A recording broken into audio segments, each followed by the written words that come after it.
अस्सलामुअलैकुम and a very happy good morning everybody. मैं हूं आपकी होस्ट हिना न्याजी और मेरे साथ हैं मिस्टर जमील सुखेरा। बहुत शुक्रिया हिना न्याजी आपका। नाज़रीन वेलकम टू सुनो पाकिस्तान। उम्मीद करते हैं आप बिल्कुल खैरियत से हैं और आज के दिन का आगाज़ भी आपका बहुत अच्छा हुआ होगा। और आज के दिन के आगाज़ के साथ ही आज तो बड़ा भरपूर दिन होगा आपका, क्योंकि आज मोहब्बत करने वालों का दिन कहा जाता है इस दिन को। और इसमें बड़ी कंट्रोवर्सीज़ हैं 14 फ़रवरी पे कि वैलेंटाइंस मनाना चाहिए नहीं मनाना चाहिए। लेकिन पाकिस्तान में एक तबका जिसने ये बताया कि ये मोहब्बत सिर्फ कपल्स के दरमियान नहीं है, मियाँ बीवी के साथ साथ आपकी पेरेंट्स से मोहब्बत, बहन भाइयों से मोहब्बत, दोस्त रिश्तेदारों से मोहब्बत। तो ये मोहब्बत बांटने का दिन है। तो इसको इस तरीके से भी मनाया जाता है। इसको जो सिंबलाइज कर दिया गया बेसिकली लड़का और लड़की की मोहब्बत से। तो बस मैं इस पे इतनी सी बात करूंगा। हिना ने तो रेड भी पहना हुआ है। अच्छा, मैंने कोई वैलेंटाइंस डे मनाने के लिए रेड नहीं पहना हुआ, बस कोइंसिडेंस है। लेकिन यहाँ पर मैं देखने वालों को ये जरूर बताना चाहूंगी कि हम वैलेंटाइंस डे जो है वो इसलिए मनाते हैं कि जी प्यार का या मोहब्बत का इजहार किया जाए और कपल्स के दरमियान ये दिन मनाया जाता है। वेयरएज आई बिलीव कि वैलेंटाइंस डे पे ही क्यों मोहब्बत का इजहार किया जाए। आप किसी भी दिन कभी भी किसी से भी मोहब्बत का इजहार कर सकते हैं। आपके माँ बाप हों, आपके बहन भाई हों, आपकी फैमिली हो, आपके फ्रेंड्स हो, आपके कोलीग्स हो। और मुझे ये लगता है कि इस तरह के डेज को हमें सिर्फ सिग्निफाई नहीं कर देना चाहिए कि जी वैलेंटाइंस डे है तो आज के दिन है 14 फरवरी को ही मनाया जाता है। और अगर कोई किसी से मोहब्बत करता है, प्यार करता है, तो उसका इजहार 14th को ही करे। I believe every day is Valentine's Day. I agree with you but लेकिन इसको सिंबलाइज करने का जो एक मकसद है वो ये, जिस तरह हम मदर्स डे मनाते हैं, जिस तरह हम फादर्स डे मनाते हैं, ठीक है, इस तरह हम बहन भाइयों का ये, तो अगर ये एक दिन एक मखसूस कर लिया जाता है तो इसका मतलब ये होता है कि नेगेटिविटी के इस माहौल में मोहब्बत करना मत भूलिए, क्योंकि मोहब्बत पॉजिटिव लोगों को अपनी तरफ अट्रैक्ट करती है। और Jamil, I would not. You're right. I respect your decision. Your perspective and whatever. मैं तो आर्ग्यू करूंगा ही ना, you know. नहीं, मैं ये कहना चाह रही हूँ कि जो मोहब्बत का दिन होता है वो कोई एक नहीं होता। आप अगर किसी से मोहब्बत करते हैं, अगर आप अपने माँ बाप से मोहब्बत करते हैं तो देखने वाले इस चीज से एग्री करेंगे कि वो कोई एक दिन नहीं होता स्पेसिफिकली जिस पे आप अपनी मोहब्बत का इजहार करें। हाँ जी, इजहार आपको रोज करना चाहिए अपने वालिदैन से, अपने बहन भाइयों से। अच्छा, एक दिन आप स्पेसिफिक कर देते हैं और वो यूजुअली लोग समझते हैं कि कपल्स का दिन है, बट मुझे लगता है कि ऐसा होना नहीं चाहिए। अगर मियाँ बीवी भी हैं तो वाई ओनली वैलेंटाइंस डे? भाई आप अपने इस दवाजी रिश्ते को खुशगवार बना सकते हैं, एक दूसरे को आप फूल दे सकते हैं, चॉकलेट्स दे सकते हैं। जैसे बर्थडे आता है ना साल में एक दफा, जैसे बर्थडे आता है, जैसे एनिवर्सरी आती है, जैसे फादर्स डे आता है, जैसे मदर्स डे आता है, तो उसी तरह एक वैलेंटाइंस डे, ठीक है। हाँ, लेकिन इसको रेड कलर से जो कर दिया गया ना, अब ये यू आर कमिंग, ये जो रेड कलर है, अच्छा ठीक है, चले गुलाब का फूल मोहब्बत का इजहार करने के लिए दिया जाता है, ठीक है। और फिर रेड कपड़े, मैं देख रहा था, मैं काफी स्क्रीन्स देख रहा था सुबह, तो मुझे लाल रंग बहुत ज्यादा नजर आ रहा था। मैंने कोई वैलेंटाइंस डे के लिए, I would really like to clarify this कि मैंने वैलेंटाइंस डे के लिए लाल जोड़ा नहीं पहना। अच्छा। मेरी वार्डरोब टीम ने ही यही सिलेक्ट करके आज रखा हुआ था। जब मैं आई तो this was ready and I वोर इट। ऐसे जैसे हम मान लेंगे ये बात। अच्छा, जमील ने इससे थोड़ी देर पहले लाल स्कार्फ पहना हुआ था जो कि इन्होंने थोड़ी कुछ, वो फिर मैंने उतार दिया क्योंकि मुझे याद आया जहां लाल रंग मोहब्बत का निशान है वहीं लाल रंग डेंजर का भी निशान है। तो मैंने क्या किया, लाल रंग मैंने भी पहना लेकिन थोड़ा अंदर करके पहन लिया मैंने। आपने डेंजर को अंदर ही संभाला हुआ, आप अपने तक इसको जो है ना वो रिस्ट्रिक्टेड रखें। मेरा ख्याल है बहुत वैलेंटाइन हो गया। अब हम शो में आगे बढ़ते हैं। आज के शो में जनाब हम मुल्तान में PSL 8 की इफ्तिताही तकरीब के हवाले से डिटेल से बात करेंगे। शौकत तरीन के खिलाफ मुकदमा दर्ज किया गया है पैका एक्ट के तहत, उस पर हम तफसील से बात करेंगे। खास तौर पर पॉलिटिकल सिनेरियो में हम chief election commissioner Sikandar Sultan Raja की सरबराही में जो अहम इजलास हुआ उसको भी डिटेल के साथ आपके सामने हम रखेंगे और इस पर डिस्कस करेंगे। सबसे पहले PSL की इफ्तिताही तकरीब की बात करते हैं। हाँ जी, PSL की जो इफ्तिताही तकरीब थी बहुत ज़बरदस्त तरीके से हुई और 8वां एडिशन का ये जो आगाज़ है ये मुल्तान में हुआ, बहुत ही रंगारंग तकरीब के साथ हुआ। और PSL के 8वें एडिशन की इफ्तिताही तकरीब की अगर बात करें तो क्रिकेट स्टेडियम में हुई और इसका आगाज़ जो है वो कौमी तराने से किया गया। और तकरीब के दौरान खिताब करते हुए पाकिस्तान क्रिकेट बोर्ड यानी PCB के मैनेजमेंट कमेटी के चेयरमैन नजम सेठी साहब का कहना था कि दुबई में जो सफर शुरू किया वो अब मुल्तान तक आ गया और अगले साल इंशाल्लाह पेशावर जाएंगे।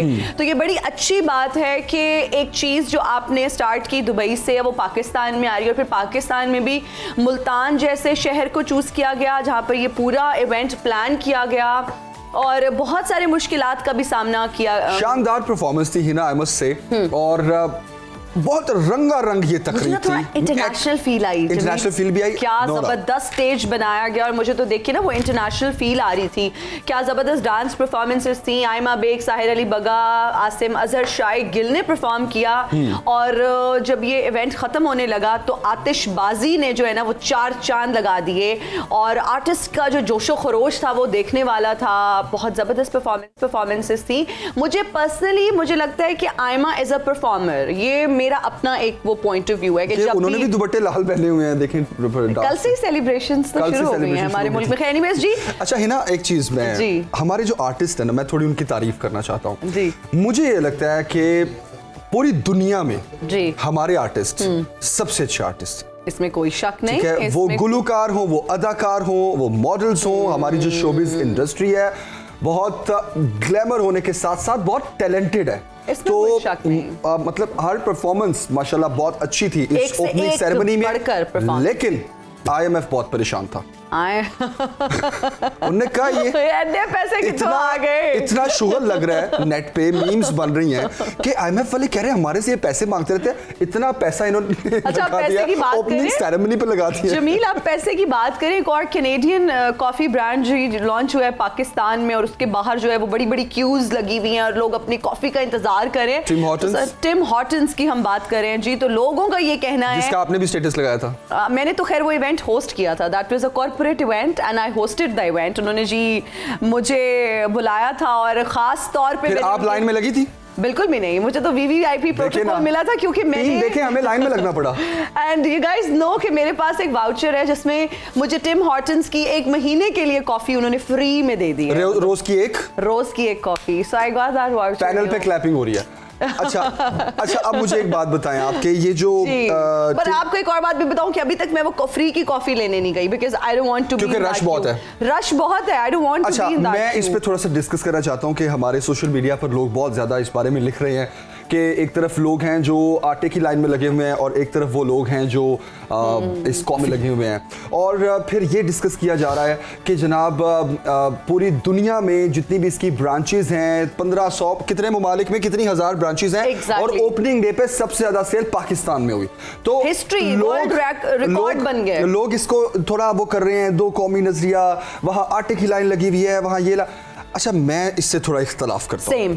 ठीक है, अच्छा वो इख्तलाफ पहले आप बताएं क्या इख्तलाफ है आपका? अच्छा जमील, मुझे ये लगता है कि जो लोग ये कह रहे हैं कि जी आटे की लाइन में एक तरफ लोग लगे हुए हैं, मुझे लगता है कि फॉरेन इन्वेस्टर्स का आना, यहाँ पर एक फॉरेन चेन का बनना हमारे पाकिस्तान के लिए एक बहुत ज़बरदस्त इनिशिएटिव है कि यहाँ पर फॉरेन से लोग आ रहे हैं, यहाँ पे हमें इंटरनेशनल चेन्स मिल रही हैं। इसके अलावा if that gives you happiness और आप एक लाइन में लगे हुए हैं, आप एक क्यू में लगे हुए हैं और अगर आप अफोर्ड कर सकते हैं, आप साहिब इस्तात हैं और आपको वो चीज़ खुशी देती है तो वाई नॉट। इतने डिप्रेशन, इतनी परेशानी के दौर में अगर आपके पास पैसा है, क्या पता ऐसे लोग जो हैं वो लोगों की इमदाद भी करते हों और वो ऐसे लोगों की मदद भी करते हों, क्या वहां पर वो टैग लेकर साथ आए कि हम लोग जी ज़कात और अतियात भी देते हैं लेकिन हम लोग यहाँ पर कॉफ़ी भी पीने आए। तो मुझे लगता है ये उनका बहुत पर्सनल मैटर है। अगर वो वहां पर जाके कॉफ़ी पीना चाहते हैं और वो कॉफ़ी पी रहे हैं तो भाई लेट देम एंजॉय ना, जिंदगी में और इतनी ज्यादा टेंशन है।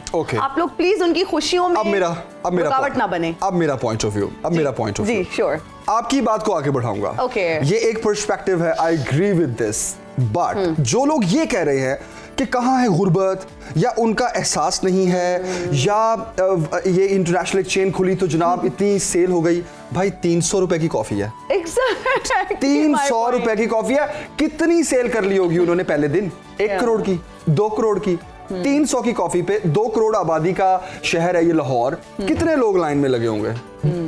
मतलब लोगों को बस नेगेटिविटी चाहिए बात करने के लिए, कभी भी पॉजिटिविटी उसमें नहीं देखेंगे। तो मैं इस पे ये आज जिक्र हो गया, मैं सोच रहा था इस बारे में कि शायद कभी मौका मिला तो बात करूंगा। कि बहुत महंगा ब्रांड नहीं था वो कोई कपड़ों का ब्रांड नहीं था, वो कोई डिजाइनर जूतों और पर्स का ब्रांड नहीं था कि आप कहें कि जनाब बहुत महंगी लोगों ने शॉपिंग की। 300 की कॉफी, 350 का डोनट खरीदा लोगों ने लाइन में लग के। तो ये भी एक गुर्बत की ही निशानी है कि महंगा ब्रांड होता तो लाइंस ना लगी होती। Very right, aptly you pointed it out. और मुझे लगता है कि हमारी जिंदगी में ऑलरेडी जमील बहुत परेशानी, और अगर हम अपनी किसी लोकल चेन की भी बात कर लें, आप लोग अगर सिंपल ही एग्जांपल दे सकती हूँ मैं तो अपने इलाके की दे सकती हूँ। अगर आप एच ब्लॉक में चले जाएं और आप आम से लोकल शॉप से कॉफी पीने के लिए वहां पर जाएं तो आपको 300 से कम कहीं कॉफी नहीं मिलेगी। तो कैनेडियन ब्रांड है, लोग खुश हो रहे हैं, जो 2-3 और इंटरनेशनल ब्रांड्स हैं उनकी कॉफी तो 700 से छोटी है ही नहीं। स्मॉल कप 700-800 का है। तो मैंने तो ये अगर 300 का आया, same is the case with Starbucks. बिल्कुल ठीक है, 1 पाउंड की आपको वो कॉफी मिलती है और बाहर भी लाइनें लगी होती हैं, यूरोप में भी उसके बाहर, क्योंकि वो सस्ती है।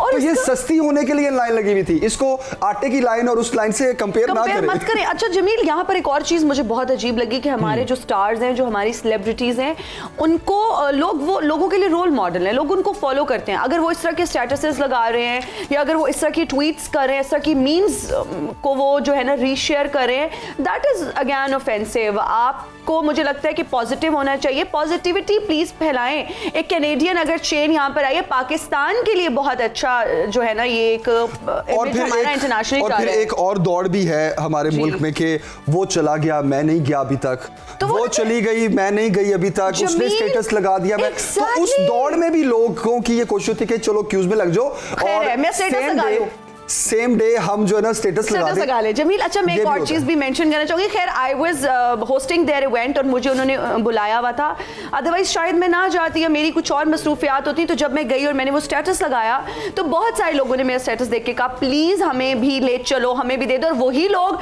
फिर शाम को ट्वीट कर रहे थे कि अगर आप मेरा मकसद आपको टारगेट करना नहीं था। नहीं, मैं तो जनरल बात कर रही हूँ कि वही लोग फिर शाम में स्टेटस लगा रहे थे कि if you want to be elite. Producer साहब बहुत शोर कर रहे हैं कि बहुत हो गई। पहले वैलेंटाइन पे बात कर ली, फिर कॉफी पे बात कर ली। वो कह रहे हैं कि जो इधर हमने डिसाइड किया है क्या बातें करनी, उसमें भी थोड़ी बात करें। अच्छा चलिए, आपने ये जो एक दौड़ की बात की है ना, तो इसी दौड़ का हम रुख करते हैं IMF की तरफ।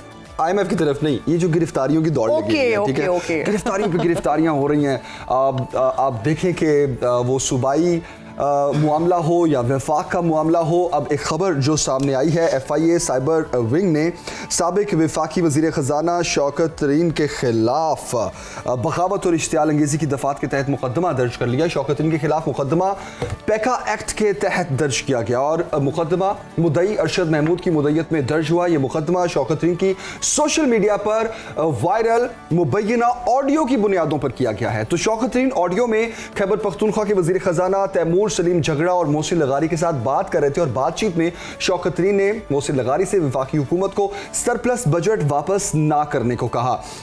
क्या वो ऑडियो हम सुनाने जा रहे हैं? पहले वो ऑडियो सुनते हैं जनाब, वापस आते हैं। बैरिस्टर एहतशाम साहब हमारे साथ होंगे, इस मामले पर उनसे डिस्कस करेंगे। कैसे हैं आप? जी अस्सलाम वालेकुम साहब, 1 minute, I can ask the secretary to draft something. जो IMF को ये 750 बिलियन का जो कमिटमेंट दी है, आप सबने साइन करके दिए हैं। तो आपने अभी कह देना है कि जनाब वाला जो हमने कमिटमेंट दी थी वो फ्लड से पहले थी, अब फ्लड पे हमें बहुत पैसे खर्च करना पड़ेंगे, तो इसलिए हम आपको ये बता रहे हैं अभी से कि we will not be able to honour our commitment. बिल्कुल यही लिखना है आपने और कुछ नहीं करना। तो वो जो है ना, दैट्स ऑल वी वांट कि वो उनको इनके ऊपर जो प्रेशर पड़े इस सालों के ऊपर, ये अपना खुदू खींच रहे हैं, हमें अंदर करवा रहे हैं, हमारे ऊपर टेररिज्म की चार्जेस कर रहे हैं और ये बिल्कुल स्पॉट फ्री जा रहे हैं। वो नहीं होने देना ना हमने। मूर भी शौकत साहब अस्सलाम वालेकुम। सर वो आपने खत बना लिया? अभी मैं बनाता हूँ उसमें, I have an old letter, मैं रास्ते में आसिफ कैसर अभी बना के आपको बना के उसके बीच में सबसे बड़ा जो पहला पॉइंट बना लेना आप, दूसरे तो आपने पहले बनाए हुए, वो बनाएंगे कि जो फ्लड्स आए हैं इन्होंने पूरे उसका बेड़ा गर्क कर दिया है खैबर पख्तूनख्वा का, तो हमें उसको रिहेबिलिटेशन के लिए बहुत पैसे चाहिए होंगे। तो ठीक है ना, मैंने लगारी को भी कह दिया, उसने भी यही कहा कि जी बहुत हमें तो पैसे खर्च करने पड़ेंगे। वैसे इट्स ब्लैकमेलिंग टैक्टिक। पैसे तो किसी ने वैसे ही नहीं छोड़ने, मैंने तो नहीं छोड़ने, आई डोंट नो लगारी ने छोड़ने तो उससे भी नहीं छुड़वाएंगे ना आज। लेकिन हमने करना ये है ना कि आज ये खत लिख के इसी मामले पर बात करते हैं। Senior anchor analyst barrister Ehtesham साहब इस वक्त हमारे साथ हैं। बैरिस्टर साहब, बहुत शुक्रिया आपके वक्त के लिए। आपने गुफ्तगू सुनी, इस गुफ्तगू पर जो है वो शौकत तरीन साहब पर मुकदमा दर्ज किया गया है पेका एक्ट के तहत। तो बैरिस्टर साहब, ये वही हुकूमत है जब पेका एक्ट के खिलाफ ये हुकूमत सड़कों पर निकली और काला कानून उसको करार दिया और बड़ा एहतजाज किया गया इस कानून के खिलाफ, और आज शौकत तरीन साहब पर इसी पेका एक्ट के तहत मुकदमा भी दर्ज कर दिया गया। क्या कहेंगे आप? अच्छा, नहीं, ये वो हुकूमत नहीं है, क्योंकि पेका एक्ट 2016 जो है वो आया था PMLN के दौरे हुकूमत में 2016 में, जब पाकिस्तान मुस्लिम लीग नवाज़ की हुकूमत थी, और यही लोग लेकर आए थे। बल्कि इन लोगों पर किसी हद तक तनकीद हुई थी सोशल मीडिया एक्टिविस्ट की तरफ से। इस हुकूमत ने काला कानून करार दिया था पेका अमेंडमेंट्स 2022 को, जो इमरान खान साहब के दौर में इमरान खान साहब के वज़ीर कानून फ़रोग़ नसीम साहब ने लाने की कोशिश की थी। और वो इस वजह से काला कानून करार दिया था क्योंकि पेका एक्ट के under main stream electronic media जो है, जो सैटेलाइट चैनल्स जितने में, उनको भी लाने की कोशिश की जा रही थी। तो उनको पहले ही पैमरा रेगुलेट करता है, तो इस वजह से इन्होंने कहा कि पेका की जितनी भी प्रोविजंस है उसका इतलाक अगर मेन स्ट्रीम इलेक्ट्रॉनिक मीडिया पे होगा तो ये फिर फ्रीडम ऑफ स्पीच जो है उसको सप्रेस करने के मुतरादिफ है। तो इन लोगों ने जो तनकीद की थी वो पेका 2022 अमेंडमेंट्स पे की थी, जो कि फिर पूरी हो नहीं सकी थी। और जो 2016 का एक्ट है वो तो इन्हीं के दौरे हुकूमत में आया था। हैविंग सेड दैट, जो शौकत तरीन के खिलाफ FIA ने केस किया है या दीगर जो FIA ने पहले मुकदमात किए हैं, बात यह है कि जब इतने तवातर के साथ आप इतने मुकदमात करें अपने पॉलिटिकल ओपोनेंट्स के खिलाफ और फिर उन सहाफ़ियों के खिलाफ जो आपकी हुकूमत पर तनकीद करते हैं, तो फिर क्रेडिबिलिटी और रेपुटेशन आपकी डैमेज तो होती है। तो वो तो डैमेज, उसमें तो कोई शक। बिल्कुल। बैरिस्टर साहब, ये भी बताइएगा कि क्या ये इंतकामी कार्रवाइयों और गिरफ्तारियों का सिलसिला खान साहब पर ही जाकर रुकेगा? अगर इमरान खान की गिरफ्तारी होती है तो फिर इमरान खान पर ही जाकर रुकेगा। और PDM के प्लान में इमरान खान की गिरफ्तारी और नाअहली दोनों शामिल हैं, लेकिन इंतज़ार किया जा रहा है किसी मुनासिब वक्त, मुनासिब मौके का, क्योंकि PDM की हुकूमत ये जानती है कि अगर इमरान खान को गिरफ्तार किया जाता है, क्योंकि इस वक्त उनकी मकबूलियत है, अवाम में पजीराई है, तो उसका रद्द अमल आएगा, अवामी रद्द अमल तो आएगा और लॉ एंड ऑर्डर सिचुएशन बन सकती है। तो उसके हिसाब से असेसमेंट की जा रही है कि कौन सा ऐसा मुनासिब वक्त और मौका होगा कि जब इमरान खान की गिरफ्तारी हो और रद्द अमल को कंट्रोल किया जा सके, सिचुएशन उस लेवल तक ख़राब ना हो। लेकिन अगर इसके ऊपर वो कॉन्फिडेंट हो गए कि वो ये कर सकते हैं, तो फिर सर्टनली इमरान खान की गिरफ्तारी एजेंडे का हिस्सा है और यकीनी तौर पे इमरान खान की गिरफ्तारी पर ही अल्टीमेटली फिर जाकर ये मामला रुकेगा, थमेगा, और उसके बाद फिर जो भी सिचुएशन होगी वो तो उस हिसाब से फिर अनफोल्ड होगी, लेकिन प्लान में शामिल।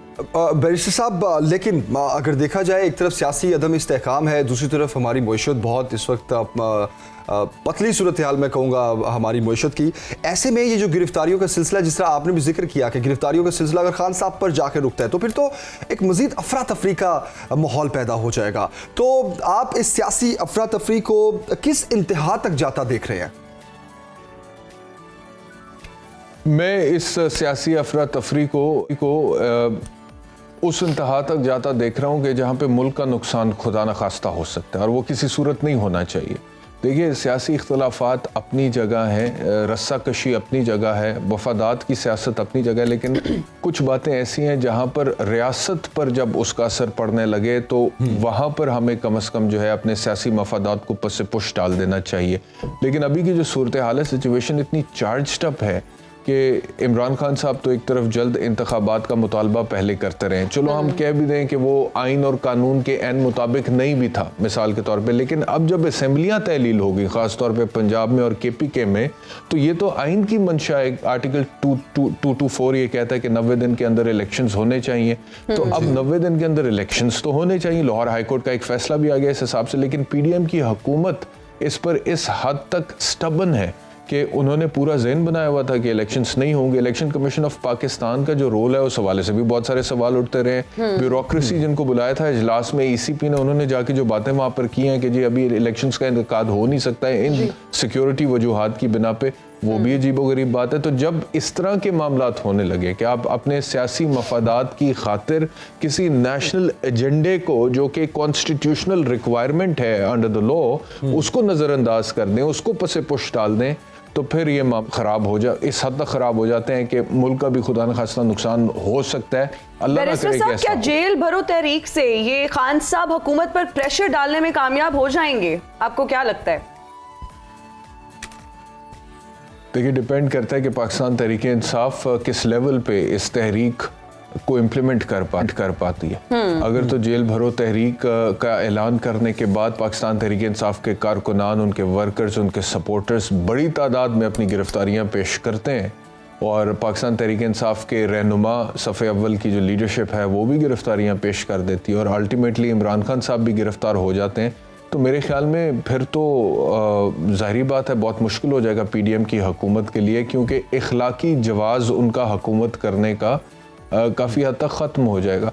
क्योंकि आप देखें, लोग तो ये देख रहे हैं ना कि इमरान खान ने इंतखाबात के हवाले से जो भी उनका नैरेटिव है, कुर्बानियाँ तो दी हैं, वो चाहे उनके ऊपर कातलाना हमला हुआ उससे लेकर आगे नेशनल असम्बली से इस्तीफ़ों से लेकर पंजाब की असम्बली तहलील करने से लेकर KPK की असम्बली तहलील करने तक, और उसके बाद इवेंचुअली अगर वो सारे अपनी गिरफ्तारियाँ भी दे देते हैं जेल भरो तहरीक के तहत, तो अवाम में एक इखलाकी एतबार से उनके लिए भी जीत हो सकती है। तो उस सूरत में PDM की हुकूमत के लिए बड़ा मुश्किल हो जाएगा अपनी हुकूमत को कंटिन्यू करना और फिर मामला जो है उनके लिए ख़राब हो सकते। सही। अच्छा बैरिस्टर साहब, थोड़ी महंगाई की बात करते हैं। महंगाई का एक तूफ़ान है, मुआशी सूरत हाल सबके सामने है और IMF के बेल आउट पैकेज का हम इंतज़ार कर रहे हैं जो कि स्थानीय है कि शायद उसके बाद हमारी मईशत थोड़ा सांस आए, लेकिन हुकूमत का ये मौक़िफ़ है कि ये इमरान खान साहब के लगाए हुए टाइम बॉम्ब है, ये उनकी गलत पॉलिसीज़ हैं जिसका खुमियाजा हम भुगत रहे हैं। तो आपके ख्याल में इस हुकूमत ने IMF के प्रोग्राम में जाने में 3-4 महीने लटका दिया, तो फिर क्या ये हुकूमत का मौक़िफ़ दुरुस्त है कि ये इमरान खान का किया धरा सारा? लेट तो ये खुद गए IMF के पास। नहीं, इनके पास कोई चॉइस ही नहीं थी लेटने के अलावा, ये बात भी दुरुस्त है। लेकिन ये बात भी दुरुस्त है कि ये हुकूमत कहती थी कि हम IMF से मुआहदा भी करेंगे और साथ ही साथ महंगाई को कंट्रोल भी करेंगे। मिफ्ता इस्माइल के बयानात ऑन रिकॉर्ड है, इसहाक डार साहब के बयानात ऑन रिकॉर्ड है कि हम जब आएंगे तो हम डॉलर की कीमत को दोबारा कंट्रोल कर लेंगे। तो जो कुछ वो कहते थे उसके तो बरक्स इनकी परफॉर्मेंस है।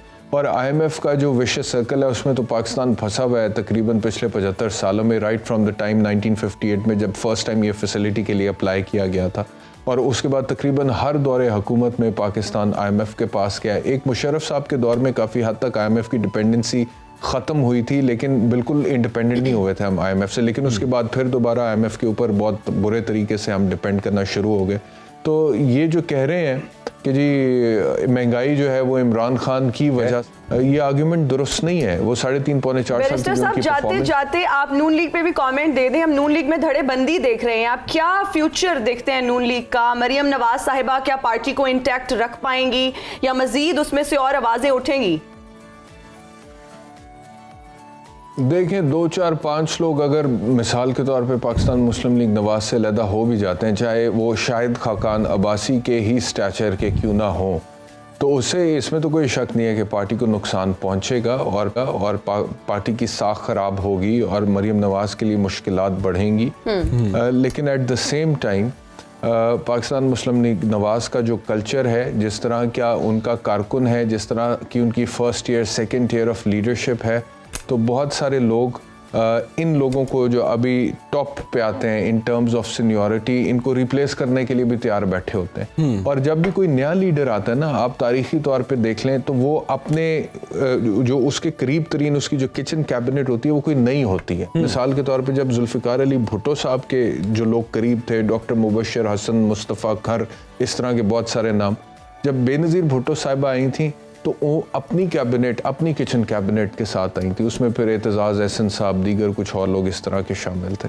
इसी तरह ये हो सकता है कि मियां नवाज शरीफ के करीब थे शाहिद खाकान अब्बासी साहब, दीगर लोग, चौधरी निसार साहब, लेकिन जब मरीम नवाज आई हैं तो वो अपनी ही टीम के साथ आई होंगी। तारीखी एतबार से चाहे पाकिस्तान मुस्लिम लीग नवाज की पॉलिटिक्स को देख लें या आप तारीख में पीछे कहीं चले जाएं, जो भी नया सक्सेसर आता है वो अपनी नई टीम के साथ आता है। उसे अपने वफादार चाहिए होते हैं, अपने लॉयलिस्ट चाहिए होते हैं। वो अपने प्रेडिसेसर के लॉयलिस्ट्स के ऊपर इन्हिसार नहीं करता, और यही होगा मुझे लगता है पाकिस्तान मुस्लिम लीग नवाज में। आज जहाँ तक मकबूलियत का ताल्लुक है, इंटैक्ट रखने का ताल्लुक है, तो कुछ ना कुछ फर्क तो पड़े, कुछ ना कुछ चीजें टूट फूट का शिकार तो होंगी, लेकिन ये है कि एक बड़े पैमाने पे विद इन द पार्टी लोग उन लोगों को रिप्लेस करने के लिए तैयार होंगे। हाँ, ओवरऑल जो पार्टी की मकबूलियत है in comparison to the popularity. बिल्कुल सही बैरिस्टर साहब, बहुत शुक्रिया आपके वक्त का, और आपने बिल्कुल सही कहा कि नून लीग में दो सूरत हाल है कि जो नून लीग की जो अंदरूनी एक लड़ाई कह लें या फूट पड़ी हुई है, उसकी एक रीज़न ये भी हो सकती है कि नवाज शरीफ के साथ काम करने वाले लोग मरियम नवाज के साथ काम नहीं करना चाहते, या मरियम नवाज अपनी टीम के साथ आना चाहती हैं। तो ये भी एक मामला है। तो लेट्स सी, हम तो हमेशा महंगाई की ही बात करेंगे कि महंगाई को लगाम कब मिलेगा और आवाम को रिलीफ कब मिलेगा। अच्छा, chief election commissioner Sikandar Sultan Raja की सरबराही में अहम इजलास हुआ, इस पर भी हम तफसील से बात करेंगे। एक ब्रेक के बाद वापस आएंगे। देखते रहिए सुनो पाकिस्तान, सुबह की हर बात। Welcome back to Suno Pakistan. Chief election commissioner Sikandar Sultan Raja की सरबराही में इलेक्शन कमीशन का अहम इजलास हुआ। इस इजलास के हवाले से थोड़ी डिटेल आपके साथ शेयर करते हैं कि इजलास में मेंबरान इलेक्शन कमीशन के अलावा सेक्रेटरी इलेक्शन कमीशन और इलेक्शन कमीशन के सीनियर अफसरान ने शिरकत की, और इजलास में लाहौर हाई कोर्ट का जो फैसला था 10 फरवरी 2023 को, जो लाहौर हाई कोर्ट का फैसला था, उसको मद्देनजर रखते हुए उस पर अमल दरामद पर गौर किया गया। इलेक्शन कमीशन ने मुअज़्ज़ज़ अदालत के हुक्म के मुताबिक गवर्नर पंजाब से दरख्वास्त की है कि सूबे में जनरल इंतखाबात सूबाई असम्बली पंजाब की तारीख से मुतालिक मुशावरत के लिए आज मंगल यानी 14 फरवरी 2023 को मीटिंग के लिए मुनासिब वक्त है। इस सिलसिले में जरूरी मरासला जारी कर दिया गया है और इलेक्शन कमीशन ने सेक्रेटरी इलेक्शन कमीशन की सरबराही में स्पेशल सेक्रेटरी और डायरेक्टर जनरल लॉ को मुकर्रर किया है कि वो इलेक्शन कमीशन की तरफ से गवर्नर से मुशावरत करें और इलेक्शन कमीशन को ब्रीफ करें ताकि इलेक्शन कमीशन आइंदा के लाहे अमल पर गौर करे। इस सारी सूरत हाल पर बात करते हैं। सरबरा पिलडेट अहमद बिलाल महबूब साहब इस वक्त हमें ज्वाइन कर चुके हैं। अहमद साहब, बहुत शुक्रिया आपके वक्त का। कहिएगा कि अदालत का फैसला और अब इलेक्शन कमीशन की दरखास्त दरखास्त पर और फिर मीटिंग हुई और उसमें जो फैसले किए गए, क्या इलेक्शंस की राह हमवार होती हुई नजर आ रही है आपको? जी, मेरे ख्याल में तो ये आगे की तरफ पेशरफ्त है, क्योंकि हाई कोर्ट ने उनको जो एक कन्फ्यूजन था कि इलेक्शन की तारीख कौन देगा, उसके बारे में उन्होंने उस कन्फ्यूजन को दूर करके ये हुक्म दिया है, डायरेक्शन दिया है इलेक्शन कमीशन को कि आप तारीख देंगे और गवर्नर से मशवरा करके देंगे। तो अब उनके पास ये चॉइस थी कि वो इसके खिलाफ सुप्रीम कोर्ट में अपील करते या कोई इंट्रा कोर्ट अपील दायर करते, क्योंकि ये कानून से हटके एक फ़ैसला है। लेकिन उन्होंने ऐसा नहीं किया। उन्होंने यही तय किया कि वो गवर्नर से मशवरा करेंगे जी according to the direction given by the high court. तो इसका मतलब है वो उन्होंने एक पेशकदमी की है उसके हुक्म की तामील में, हुक्म को इम्प्लीमेंट करने के लिए। तो अब देखते हैं कि आज गवर्नर साहब उन्हें क्या मशवरा देते हैं और फिर उसके नतीजे में इलेक्शन कमीशन क्या अनाउंसमेंट करता है। लेकिन ये यकीनन इलेक्शन की तरफ ही पेशकदमी है। जी अहमद साहब, ये भी बताइएगा कि क्या पीटीएम इलेक्शंस में ताखीर के लिए कोई दूसरा रास्ता इख्तियार कर सकती है? जी हाँ, कर सकती है। उनके पास ये ऑप्शन मौजूद है जो वो पहले से एक्सरसाइज कर रहे हैं। यानी वो इलेक्शन कमीशन को ये बता रहे हैं कि उनके पास माली वसाइल भी नहीं है, उनके पास सिक्योरिटी प्रोवाइड करने के लिए भी लोग नहीं है, और इसके अलावा जो जुडिशरी है वो अलग से उनको बता चुकी है कि वो उनको रिटर्निंग ऑफिसर्स के लिए भी लोग मुहैया नहीं कर सकती जी। तो ये चीज़ें, ये कोशिश चलती रहेगी। और ये इलेक्शन कमीशन के पास चूँकि ये पावर है सेक्शन 58 ऑफ इलेक्शंस एक्ट 2017 में, तो वो इलेक्शन के शेड्यूल को तब्दील कर सकते हैं। अगर वो कन्विंस हो जाते हैं गवर्नमेंट की इन तावीलों से और इन आर्ग्यूमेंट से जी जो वो दे रहे हैं, तो फिर वो इलेक्शन कमीशन इन इलेक्शन को पोस्टपोन कर सकता है।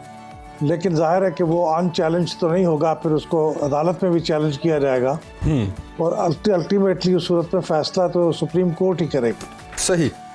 तो सर आपके ख्याल में अब जिस तरह सूबाई इलेक्शंस भी ड्यू हैं और उसके बाद जनरल इलेक्शन भी करीब हैं, तो कंवर दिलशाद साहब ने जिस तरह कल कहा कि ऐसा नहीं हो सकता कि सूबों के इलेक्शन अलग हों और आम इंतखाबात फिर बाद में लेट हों, क्योंकि ये जब इलेक्शन होगा तो ये formation of government for 5 years होगी, तो आगे पीछे हुकूमतें ख़त्म हो रही होंगी और फिर इंतखाबात का सिलसिला। तो कंवर दिलशाद साहब ने भी यही कहा कि ऐसा नहीं हो सकता। तो क्या आपको लगता है कि आम इंतखाबात इसी साल जल्दी होते हुए नजर आ रहे हैं आपको, या फिर पीडीएम की जो ये कोशिश है कि थोड़ा टाइम मजीद लिया जाए और अगले साल आम इंतखाबात हो और साथ ही फिर उसके सूबाई मतलब सूबाई असम्बली के भी इलेक्शंस हों? व्हाट डू यू से सर? देखिए, सूबाई और कौमी असम्बली के इंतखाबात आज तक तो इकट्ठे ही होते आए हैं, तो इसलिए हमारे लिए बड़ी अजीब बात होगी अगर हम वो अलग अलग हों। लेकिन हमारे आइन में इस पर कोई पाबंदी नहीं है कि वो अलग अलग नहीं हो सकते, वो अलग अलग हो सकते हैं।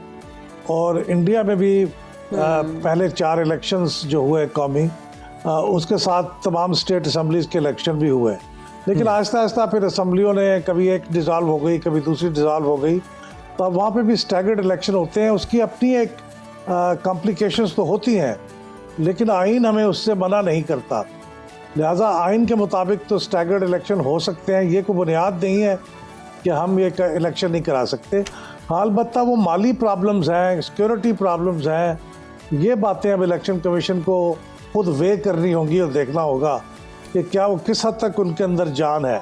लेकिन बेहतर तो यही होता कि इलेक्शन इकट्ठे हो जाते। बिल्कुल ठीक है। इस वक्त तो 12, 15 या 20 बिलियन के एक्स्ट्रा एक्सपेंसेस आएंगे अगर हम इनको स्टैगर्ड इलेक्शन कराएंगे, और इस बुरे हालात में इतने पैसे स्टैगर्ड इलेक्शन पे खर्च करना कोई दानिशमंदी नहीं है। तो ये अब इलेक्शन कमीशन के ऊपर है कि वो क्या फैसला करता है इस पर। जी सर, ये बताइएगा कि ये जो सियासी अफरा तफरी हमें नजर आ रही है, आप क्या समझते हैं कि कब तक ये सिचुएशन बेहतर हो जाएगी, कब तक सियासी अफरा तफरी खत्म हो जाएगी? सियासी अफरा तफरी जो होती है वो जमहूरी निज़ामों के अंदर एक मामूल की चीज़ होती है, वो कोई ऐसी अजीब चीज़ नहीं है। वो ये तवक्को रखना कि ख़त्म हो जाएगी, ये ख़त्म तो कभी भी नहीं होगी। हाँ, इस वक्त कुछ ज़्यादा नज़र आ रही है और उसकी वजह मेरे ख्याल में विड्रॉल सिम्टम्स है। जब आप कोई नशे की चीज़ छोड़ते हैं ना, तो कुछ दिनों आपकी बड़ी बेचैनी रहती है। तो हमारा इन्हिसार इस्टेब्लिशमेंट पर रहा है, वो हमेशा हमें डिक्टेट करती रही है या बताती रही है कि इस तरह से चलो, इस तरह चलो। कहीं को कन्फ्लिक्ट हो गया तो सुलह भी करा देती थी। अब वो कहते हैं हमने सियासी मामलात में दखल अंदाजी नहीं करनी। तो अब हमारे जो सियासतदान हैं वो इस आदत से छुटकारा पाने के बाद की जो बेचैनी है उससे गुजर रहे हैं। सही। कुछ अर्सा ये रहेगा, 1, 2 साल, फिर मेरे ख्याल में ये भी मामूल पे आ जाएंगी चीज़ें, लेकिन किसी हद तक बेचैनी तो जमहूरी माशरों का हिस्सा होती है, वो रहेगी। सही सही। सर, ये जो आपने सुलह वाली बात की है, बस इस पे मैं लास्ट कमेंट चाहूँगा आपसे कि बाकी तमाम जमातों ने तो सुलह कर ली, बस इमरान खान साहब रह गए हैं, तो क्या उनको राम कर लिया जाएगा या फिर वही नज़र आएंगे और बाकी सब जो है वो दीवार से लगे हुए नज़र आएंगे? आपका तज्जिया क्या कहता है? इमरान खान साहब की जो पॉपुलैरिटी है वो ये मेरे ख्याल में ये समझते हैं और बजा समझते हैं कि उसका एक बड़ा राज ये है कि उन्होंने दूसरी पार्टियों के साथ बड़ी शदीद कन्फ्रंटेशन रखी हुई है। तो वो कन्फ्रंटेशन का उनको फ़ायदा होता है, तो इसलिए वो सुलह करने के बहुत ज़्यादा हक में तो नहीं होंगे मेरे ख्याल में। सही। वो इसी तरह कन्फ्रंटेशन रखेंगे, कहीं थोड़ी बहुत बात मान भी लें तो बड़ी बात होगी, लेकिन बिलअमूम उनका रवैया कन्फ्रंटेशन का मुझे नजर आता है। सही। सरबराह पिलट अहमद बिलाल महबूब साहब हमारे साथ हैं। अहमद साहब, बहुत शुक्रिया आपके वक्त के लिए। और लेट्स सी अब इलेक्शन वाला किस तरफ जाता है, क्योंकि अहम इजलास तो गवर्नर बलीगुर रहमान साहब ने आज तलब कर लिया है, तो लेट्स सी उस पर क्या मुशावरत होती है, क्योंकि इलेक्शन कमीशन ने भी जो दरख्वास्त की है गवर्नर से, तो ये सारी सूरत हाल आपके सामने रखी, हमने इसको डिस्कस किया।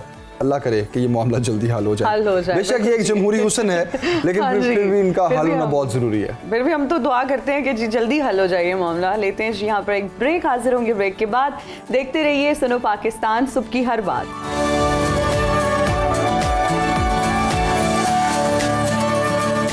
And we are right back after the break. You're watching सुनो पाकिस्तान और हमारे पाकिस्तान में माशाल्लाह टैलेंट की कोई कमी नहीं है। और अगर बात करें स्टार्टअप पिचिंग के मुकाबले की तो उसमें 8 पाकिस्तानी स्टार्टअप सेमीफाइनल्स में पहुंच गए।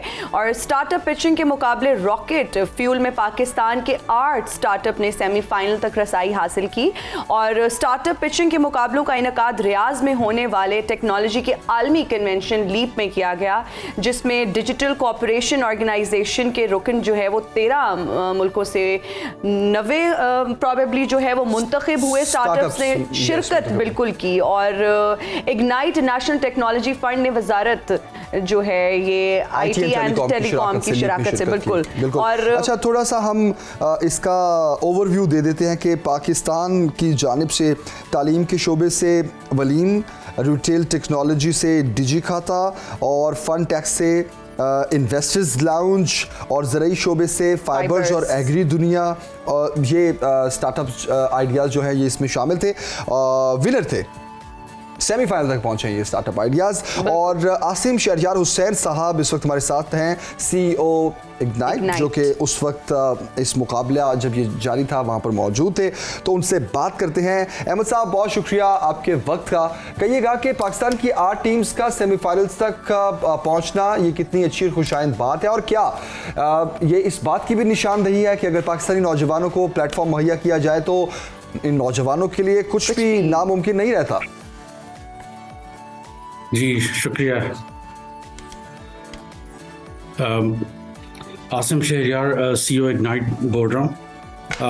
इग्नाइट एक ministry of IT and telecom का इदारा है।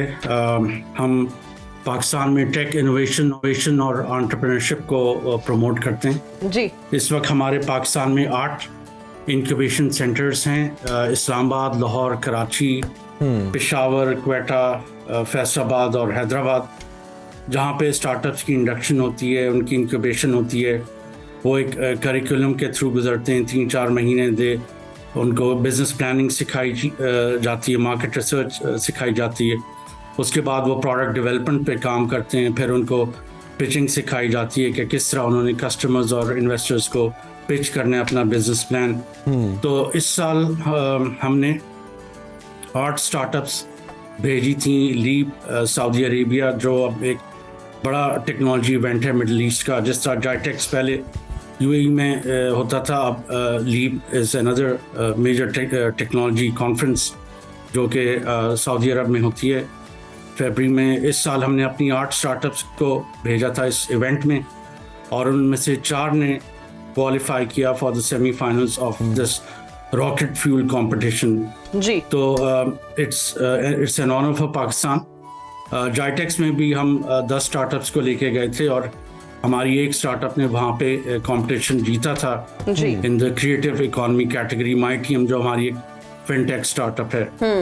तो पाकिस्तानी यूथ में काफ़ी टैलेंट है, उसको बस नर्चर करने की ज़रूरत है। और हमारे जो इंक्यूबेशन सेंटर्स हैं इग्नाइट के, ministry of IT and telecom के साथ मिलके हम पाकिस्तान में ये स्टार्टअप्स का कल्चर प्रमोट कर रहे हैं कि जिस तरह इकबाल ने कहा था, अपनी दुनिया आप पैदा कर अगर जिंदों में है, कि बजाय आप जॉब्स ढूंढें, आप खुद अपना बिजनेस क्रिएट करें, आप जॉब्स क्रिएट करें। बिल्कुल आपने सही कहा आसिम शहरयार साहब। ये भी बताइएगा यहाँ पर उन तमाम नौजवानों को जो आपको देख रहे हैं कि किस किस फील्ड में ग्रोथ के जो हैं वो मौके हमारे पास मौजूद हैं और किस फील्ड में ग्रोथ ज़्यादा हो सकती है।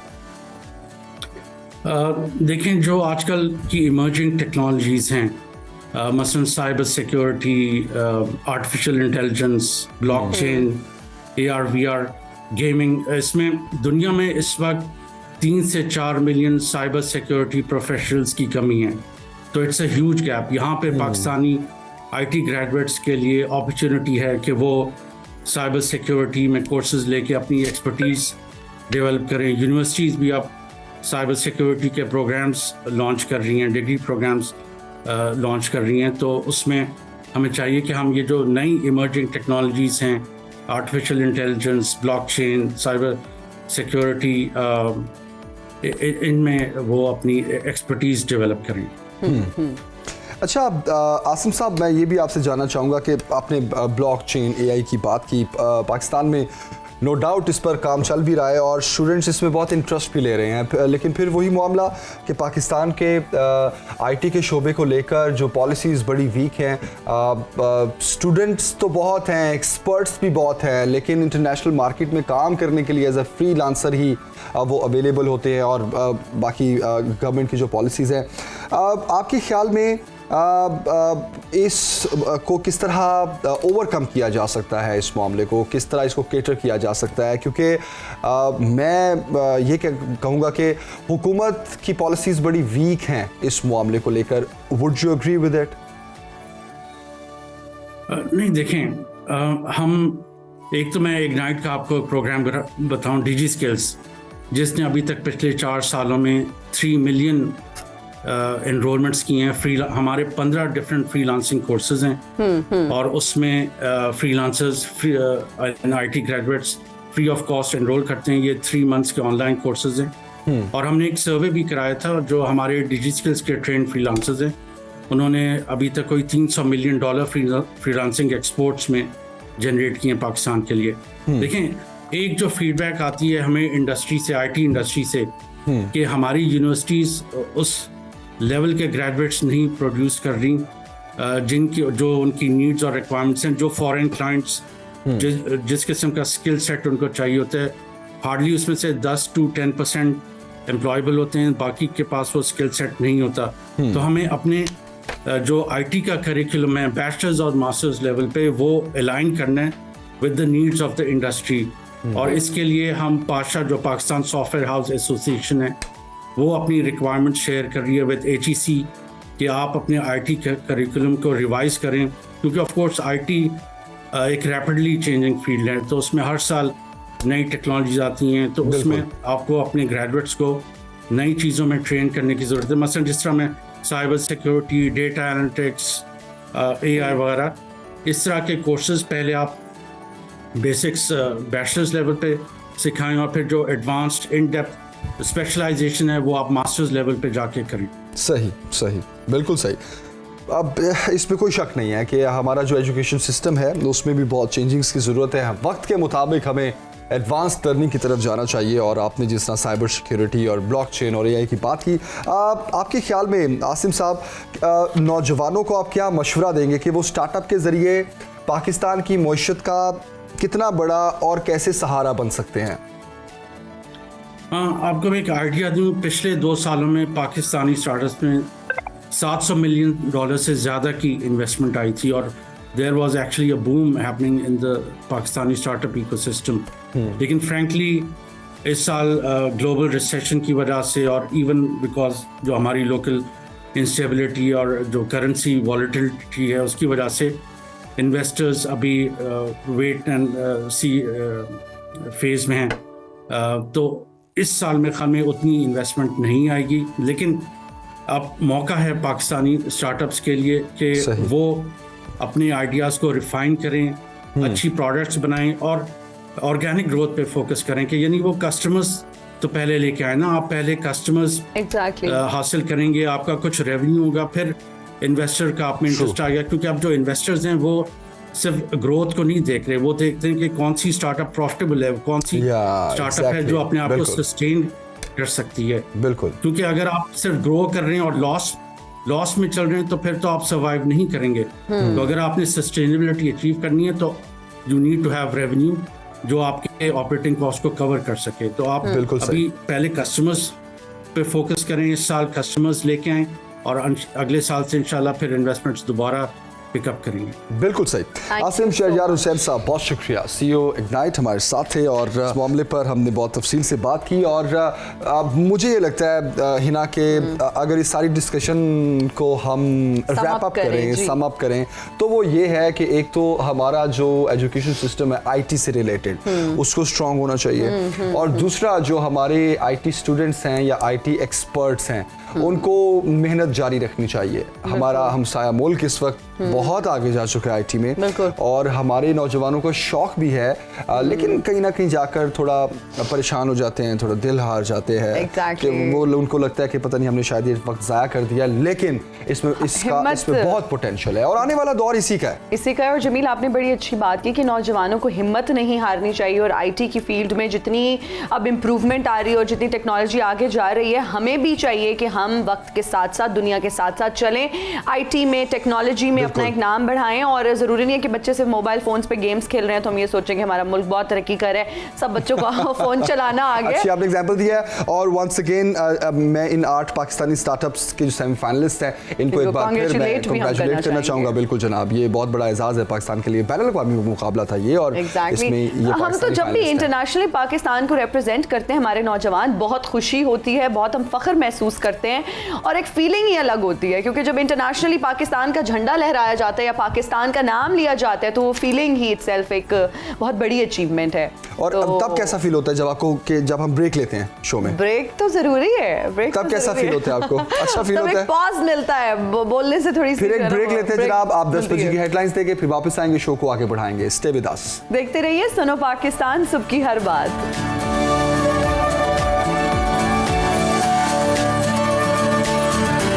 And we are right back after the break. अब बात करेंगे तुर्किया और शाम में आने वाले ज़ल्ज़ले की, और किस तरह से हमारे रेस्क्यू 1122 के नौजवानों ने, पाक आर्मी के एहलकारों ने और अल खिदमत फाउंडेशन समेत बाकी दीगर अफराद ने भी वहाँ पर पर्सनली जाकर किस तरह से इमदादी कार्रवाइयों में लोगों की मदद की। और बहुत ही मुश्किल की एक घड़ी थी जिसमें हमारे पाक फ़ौज के नौजवानों ने, रेस्क्यू के एहलकारों ने जाकर वहाँ पर लोगों को रेस्क्यू किया। और आज इस पर बात करने के लिए हमारे साथ DG रेस्क्यू 1122 डॉक्टर रिजवान मौजूद है, जो अभी टर्की से ही होके वापस आए हैं। उनसे जानते हैं कि वहाँ पर रेस्क्यू की अगर बात करें तो क्या सूरत हाल थी, क्या सिचुएशन थी, क्या मुश्किलात का सामना किया गया। डॉक्टर साहब अस्सलाम वालेकुम, थैंक यू फॉर जॉइनिंग अस। कहिएगा कि आप अभी वापस आए हैं, आपका एक्सपीरियंस किस तरह से, आप ये उसको एक्सप्लेन करना चाहेंगे, और सूरत हाल क्या थी वहाँ पर?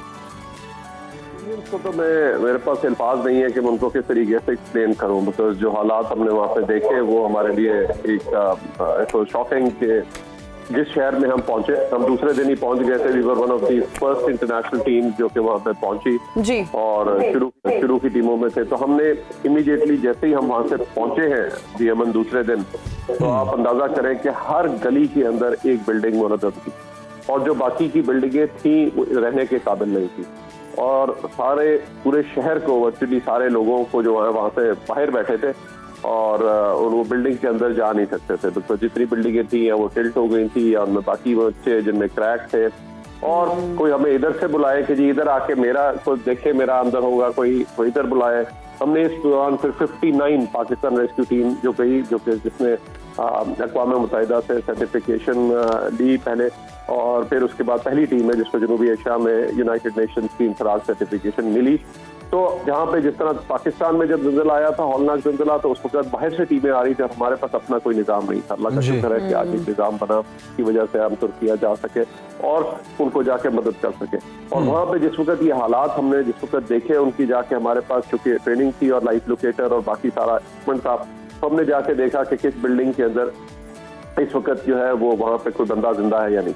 तो हमने 59 में से 6 बिल्डिंग्स हमें ऐसी मिली जिनमें कि हमें सुबह हुआ कि यहाँ पे लोग जो हैं वो जिंदा होंगे, और उसमें से फिर जब हमने सर्च ऑपरेशन किया तो उसमें से 3 बिल्डिंग्स से हमने 6 लोगों को जिंदा निकाला। एक मुझे याद है 80 घंटे से ऊपर हो चुके थे, और उस वक्त हमने एक 15-16 साल के लड़के को जिस निकाला, उसकी फैमिली, उसके एक्सप्रेशन, वो मैं भूल नहीं सकता। पहले हमने फ्रंट से उसको अप्रोच किया, वो नामुमकिन बात लगती थी, बैक से गए वो भी नहीं हुआ, साइड से फिर हमने क्लियर करके किस तरह से फेयरवे उसका रास्ता बनाया है, यानी वो आप अंदाजा कर सकते हैं कि क्या वहाँ पे एहसास होंगे।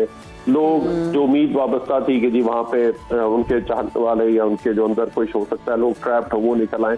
लेकिन एक अजीब सी एक चीज थी जो कि वहाँ पे उस वक्त बहुत ही मुश्किल एक टाइम था। ना सिर्फ ये बल्कि हदी अमान बल्कि अताया जो है, और उसके बाद इनके बहुत सारे जो और गाजी अंतब में भी हुआ, हतै में भी हुआ, मरामरस जो उनका वो है, यहाँ पे भी मुख्तलिफ, तो बहुत सारे शहरों में, सिर्फ एक नहीं है, ये बहुत सारे जो उनके शहर हैं वहाँ पे ये मुतासिर हुए हैं, 4-5 उनके जो शहर हैं, और कुछ तो बिल्कुल ही जो है वो उनमें जो तबाही का जो है वहाँ पे जो देखने को मिलती है वो बंदा सोच भी नहीं सकता कि किस तरीके से ये हाल है। और वहाँ पे ऑब्वियसली अभी जो हमारा पहला ऑपरेशन था वो था सर्च एंड रेस्क्यू का, कि जितने लोग जिंदा हैं वो पहले 48 घंटे, फिर 72 घंटे, या मैक्सिमम 5 डेज में आपको मैक्सिमम जिंदा लोग जो है वो मिलते हैं।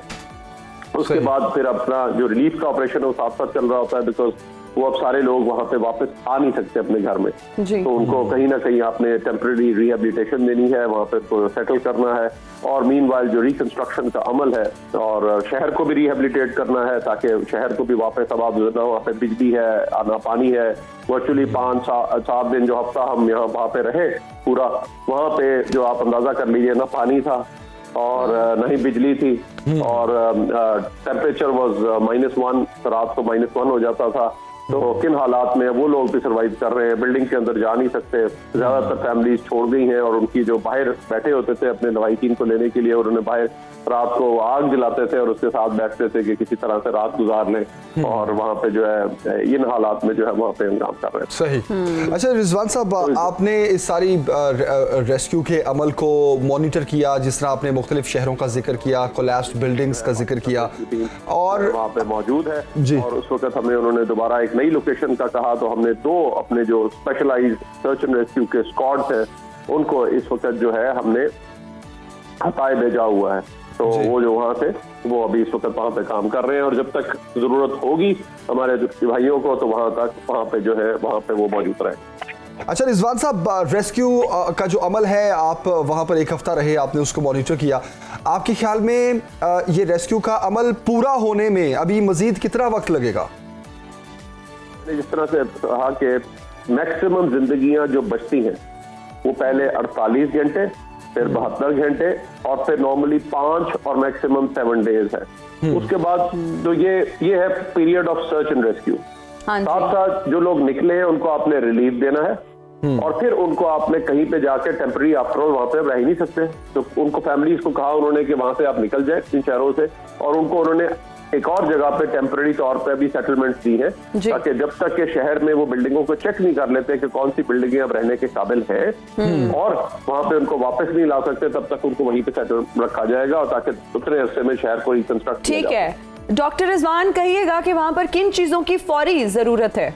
जी, अभी जो इमीडिएट अब नीड्स है, क्योंकि सर्च एंड रेस्क्यू का काम हो गया और एक स्पेशलाइज काम होता है, अब जो इस वक्त जरूरत है कि जहां पे भी उन्होंने सेटलमेंट बनाई है, क्योंकि ठंड है तो उनको शेल्टर की जरूरत है, यानी आपको टेंट्स की जरूरत होगी, और जहां पे भी टेंट विलेज बनाएंगे ये नहीं पता कितना अरसे के लिए उनको वहां पे रहना पड़े, तो जब तक वो अपने वापस शहर में नहीं आ सकते तो उनको वहां पे रहना पड़ेगा।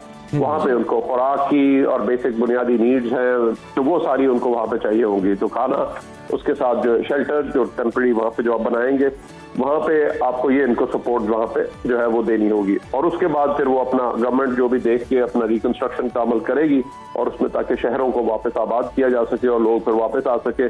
और इस दौरान हम याद रखते हैं कि बिल्ड बैक बेटर, यानी पहले से बेहतर तो कंस्ट्रक्शन किया जाए ताकि कल को ये महफूज हो। सही। अच्छा रिजवान साहब, एक अंदाजे के मुताबिक 50 लाख से ज़्यादा लोग जो है वो मुतासिर हुए हैं, बेघर हुए हैं, इन विलेजेस में रह रहे हैं। आपने जैसा बताया जिन चीज़ों की ज़रूरत है, अब तुर्की बहन भाइयों की मदद जो लोग करना चाहें इनफरादी तौर पर, कौन कौन से प्लेटफॉर्म्स हैं ऐसे उस पाकिस्तानी, जिस तरह 1122 है, अल खिदमत फाउंडेशन है, मजीद कौन कौन से प्लेटफॉर्म जहाँ पर मदद की जा सकती है उनकी? देखिए, इस वक्त तो जो सबसे बुनियादी चीज़ है वो तो ये है कि कई प्राइम मिनिस्टर साहब ने भी अपना जो है वो एक रिलीफ फंड कायम किया है, उसमें भी लोग दे सकते हैं, और अगर फलाही इदारों पे जाते हैं तो इसी तरह से जिस तरह से खिदमत वहाँ पे पहुंची, वो भी वहाँ पे टीम आई, हम जिस दिन जा रहे थे उस दिन आखिरी दिन वो लोग भी वहाँ पे थे, हफ्ते बाद उनकी भी टीम वहाँ पे पहुंच गई थी, और वो अब ज्यादा रिलीफ, यानी जिस तरह से ये टेंट्स और वो चीजें वहाँ पे, लेकिन प्राइम मिनिस्टर्स फंड है, और उस तरह से जो भी कोई से वहाँ पे या उनको हेल्प की जरूरत है, आई थिंक उसको बड़ा कोऑर्डिनेटेड और बड़ा ऑर्गेनाइज तरीके से जो है वो हमें देना चाहिए। और खसूसी तौर पे आई थिंक गवर्नमेंट बहुत सारे टेंट्स लेके उनको जरूर प्रोवाइड करेगी ताकि जो उनको शेल्टर है, और ऑलरेडी NDMA ने कई जगहों पे गवर्नमेंट ने बाकायदा जो है वो जो दवाइयाँ अद्वियात के टेंट्स के इसी तरह से कई जहाज अभी भिजवा चुके हैं और उनके लिए और मजीद सामान जो है मुसलसल भेजा जाएगा ताकि उनकी ज़रूरियात के मुताबिक जो राब्ते में भी है, उधर जो एम्बेसडर हैं उनके साथ भी राब्ते में है, इसी तरह जो फॉरेन ऑफिस आपस में राब्ते में है, उधर का अदारा है आफाद उसके साथ राब्ते में है, ताकि जिन चीज़ों की भी उनको ज़रूरत है उसके मुताबिक वो हम पाकिस्तान से उनको भिजवा सकें। बिल्कुल ठीक। आपने रिजवान साहब हौसला कैसा देखा तुर्किश अवाम का मुश्किल की इस घड़ी में, क्योंकि वहाँ से जो मीडिया रिपोर्ट्स आ रही थी लोगों ने अपनी दुकानें खोल दी, बेकरीज खोल दी, खाना पीना और बड़ा भाईचारे का वहाँ पर मुजाहिरा किया। बिल्कुल, तो आपने हिम्मत और हौसला कैसा देखा?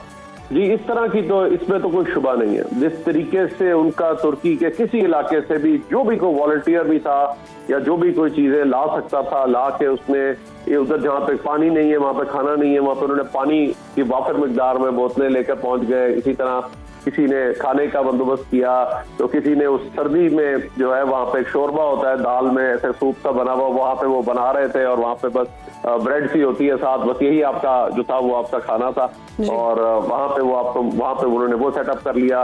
उसके बाद और लोग आ रहे थे दीगर, क्योंकि वहाँ पे अब कुछ भी नहीं था तो बाहर से लेकर आ रहे थे और जिस तरीके से लोगों ने वहाँ पे वो किया है और वाकई अपनी दुकानें क्या वो लेकर बाहर से आ रहे थे, क्योंकि शहर तो बिल्कुल अब इस वक्त ना बिजली ना पानी और वहाँ से सारे लोग नकल मकानी कर चुके थे। बहुत सारी टीमें भी मदद के लिए पहुंच रही थी, उनके अपने इदारों की बहुत सारी टीमें जो थी वो आ रही थी जो कोई भी हेल्प कर सकते थे। तो जो जज्बा हमने वहाँ पे देखा वो वाकई बहुत मैं समझता हूँ अल्फाज नहीं है मेरे पास उनको एक्सप्लेन करने के लिए। ठीक हो गया, बहुत। और जिस तरह से मैं खसूसी तौर पे ये भी करता चलूँ कि पाकिस्तान को जिस तरह उन्होंने वेलकम किया, मुझे याद है जिस वक्त एंड में हमने उनको टेंट दिए वो एक बंदा आया हमारे पास कि मेरे साथ ही इलाका है यहाँ पे सारे के सारे वहाँ पे वो हमने चेक किया, उन्होंने मिनिस्ट्री ऑफ हेल्थ से कहा जी कि आप इनको जो है वो टेंट और उनको दे दीजिए हमें उनके जो अफाद।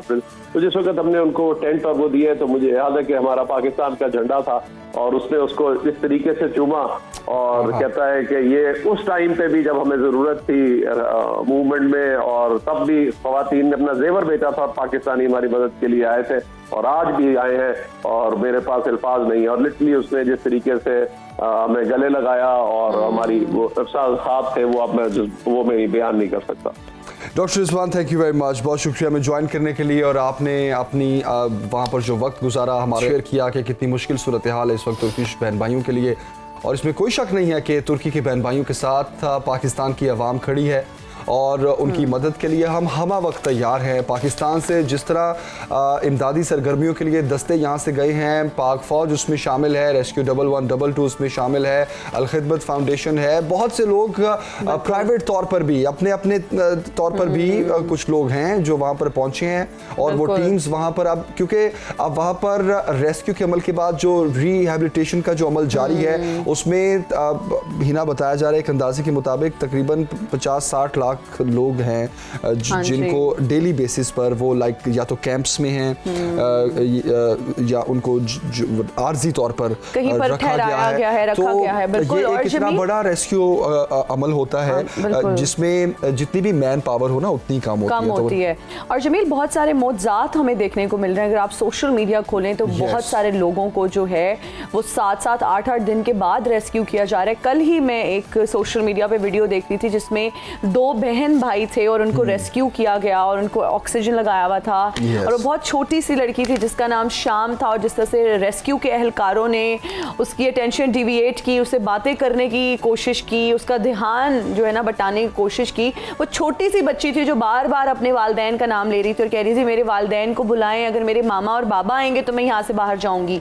और वो इस तरह से फंसी हुई थी अंदर मलबे के ढेर तले और वो जो मनाजिर थे वो देखकर दिल को इतनी तकलीफ हो रही थी। जब उसके हाथ दिखाए गए तो सारे खून के भरे हुए उसके लथपथ खून में बहुत हार्ट रेंचिंग मनाजिर है। लेकिन इस तरह के मौजज़ात हो रहे हैं कि लोग जो है वो 8-8 दिन के बाद भी उसमें से जो है वो रेस्क्यू ऑपरेशन के बाद बाहर आ रहे हैं और हम तो बस उम्मीद करते हैं, दुआ करते हैं कि कोई इस तरह का मौजज़ा हो जाए जो लोग अगर हैं अभी भी मलबे तले तो वो जिंदा हों, वो बच्चे हों और उनके प्यारे जो उनके मुंतज़िर वहाँ पर बैठे होते हैं। जमील जिस तरह से अभी हमें डॉक्टर रिजवान ने भी बताया कि वहाँ पर लोग मलबे के ढेर के बाहर अपने प्यारों का इंतज़ार करने के लिए बैठे हुए थे और लोग पुकार रहे होते हैं कि आप इधर आ जाएं, आप इस तरफ आ जाएं। बस हम दुआ कर सकते हैं क्योंकि नेचुरल डिज़ास्टर है, इसमें कोई किसी का अमल दखल नहीं है और बस ये कर सकते हैं कि दुआ करें और हालात में, सिचुएशन में बेहतरी आए और ज़्यादा नुकसान ना हो। और जो मलबे तले लोग अभी भी दबे हुए हैं, अल्लाह करे कि वो लोग मुआवजाती तौर पर बच जाएं और बिल्कुल ठीक हो। एक स्टोरी और बिल्कुल ही ना अल्लाह ताला से दुआ करनी चाहिए कि अल्लाह अपना करम करे। एक स्टोरी और हम अपने नाज़रीन के साथ शेयर करते हैं कि 10 दिन के बेटे को उसकी माँ जो है वो दूध पिला रही थी। जब ये ज़लज़ला आया तो उस घर में जो उसका शौहर था खातून का और जो दूसरा बच्चा था वो थोड़ा दूर कहीं मलबे में दब गए ना। तो नेकला उनका नाम है खातून का और 10 रोज का उनका बच्चा था जिनको 90 घंटों के बाद रेस्क्यू किया गया। 10 दिन का बच्चा था। तो मलबे के ढेर से वो 90 घंटों बाद मिले और उनके शौहर हैं इरफान और 3 साला बेटे यगत करीम को भी बचा लिया गया। तो लाइक पूरी फैमिली को रेस्क्यू किया गया। और माँ का जब उनसे बात की गई, माँ से नेकला से जब बात की गई, उन्होंने कहा मेरा जो बच्चा है ना ये मेरी उम्मीद थी कि मैं यहाँ से जरूर सरवाइव भी करूंगी और मैं निकलूंगी भी यहाँ से। तो जस्ट इमेजिन कि सिर्फ 10 दिन का वो बच्चा था, माँ के साथ था और दोनों माँ बच्चा महफूज रहे और 90 घंटों बाद उनको रेस्क्यू किया गया। और जो शौहर और दूसरा बेटा था जो कहीं और मलबे तले दब गए थे उनको भी रेस्क्यू कर लिया। चलो शुक्र अल्हम्दुलिल्लाह। इस तरह के वाकयात जब हम सुनते हैं तो थोड़ी सी उम्मीद की किरण जागती है। जमील, जो मैं आपको कल 2 बहन बता रही थी, लड़की का नाम शाम था और उसके भाई का नाम तो मेंशन नहीं हुआ था। खैर, जब उन्होंने पूछा कि किस तरह से रेस्क्यू एहलकार आप तक पहुंचे तो शाम के भाई ने यह बताया कि मैं ऊंची ऊंची आवाज में अपने वालिद साहब को पुकार रहा था और मैं बार बार बाबा बाबा कह रहा था और मैं इतना ऊंचा चीख रहा था कि शायद मेरे वालिद साहब की आवाज़ मेरे कानों में आए और मैं उनकी आवाज़ सुन सकूं।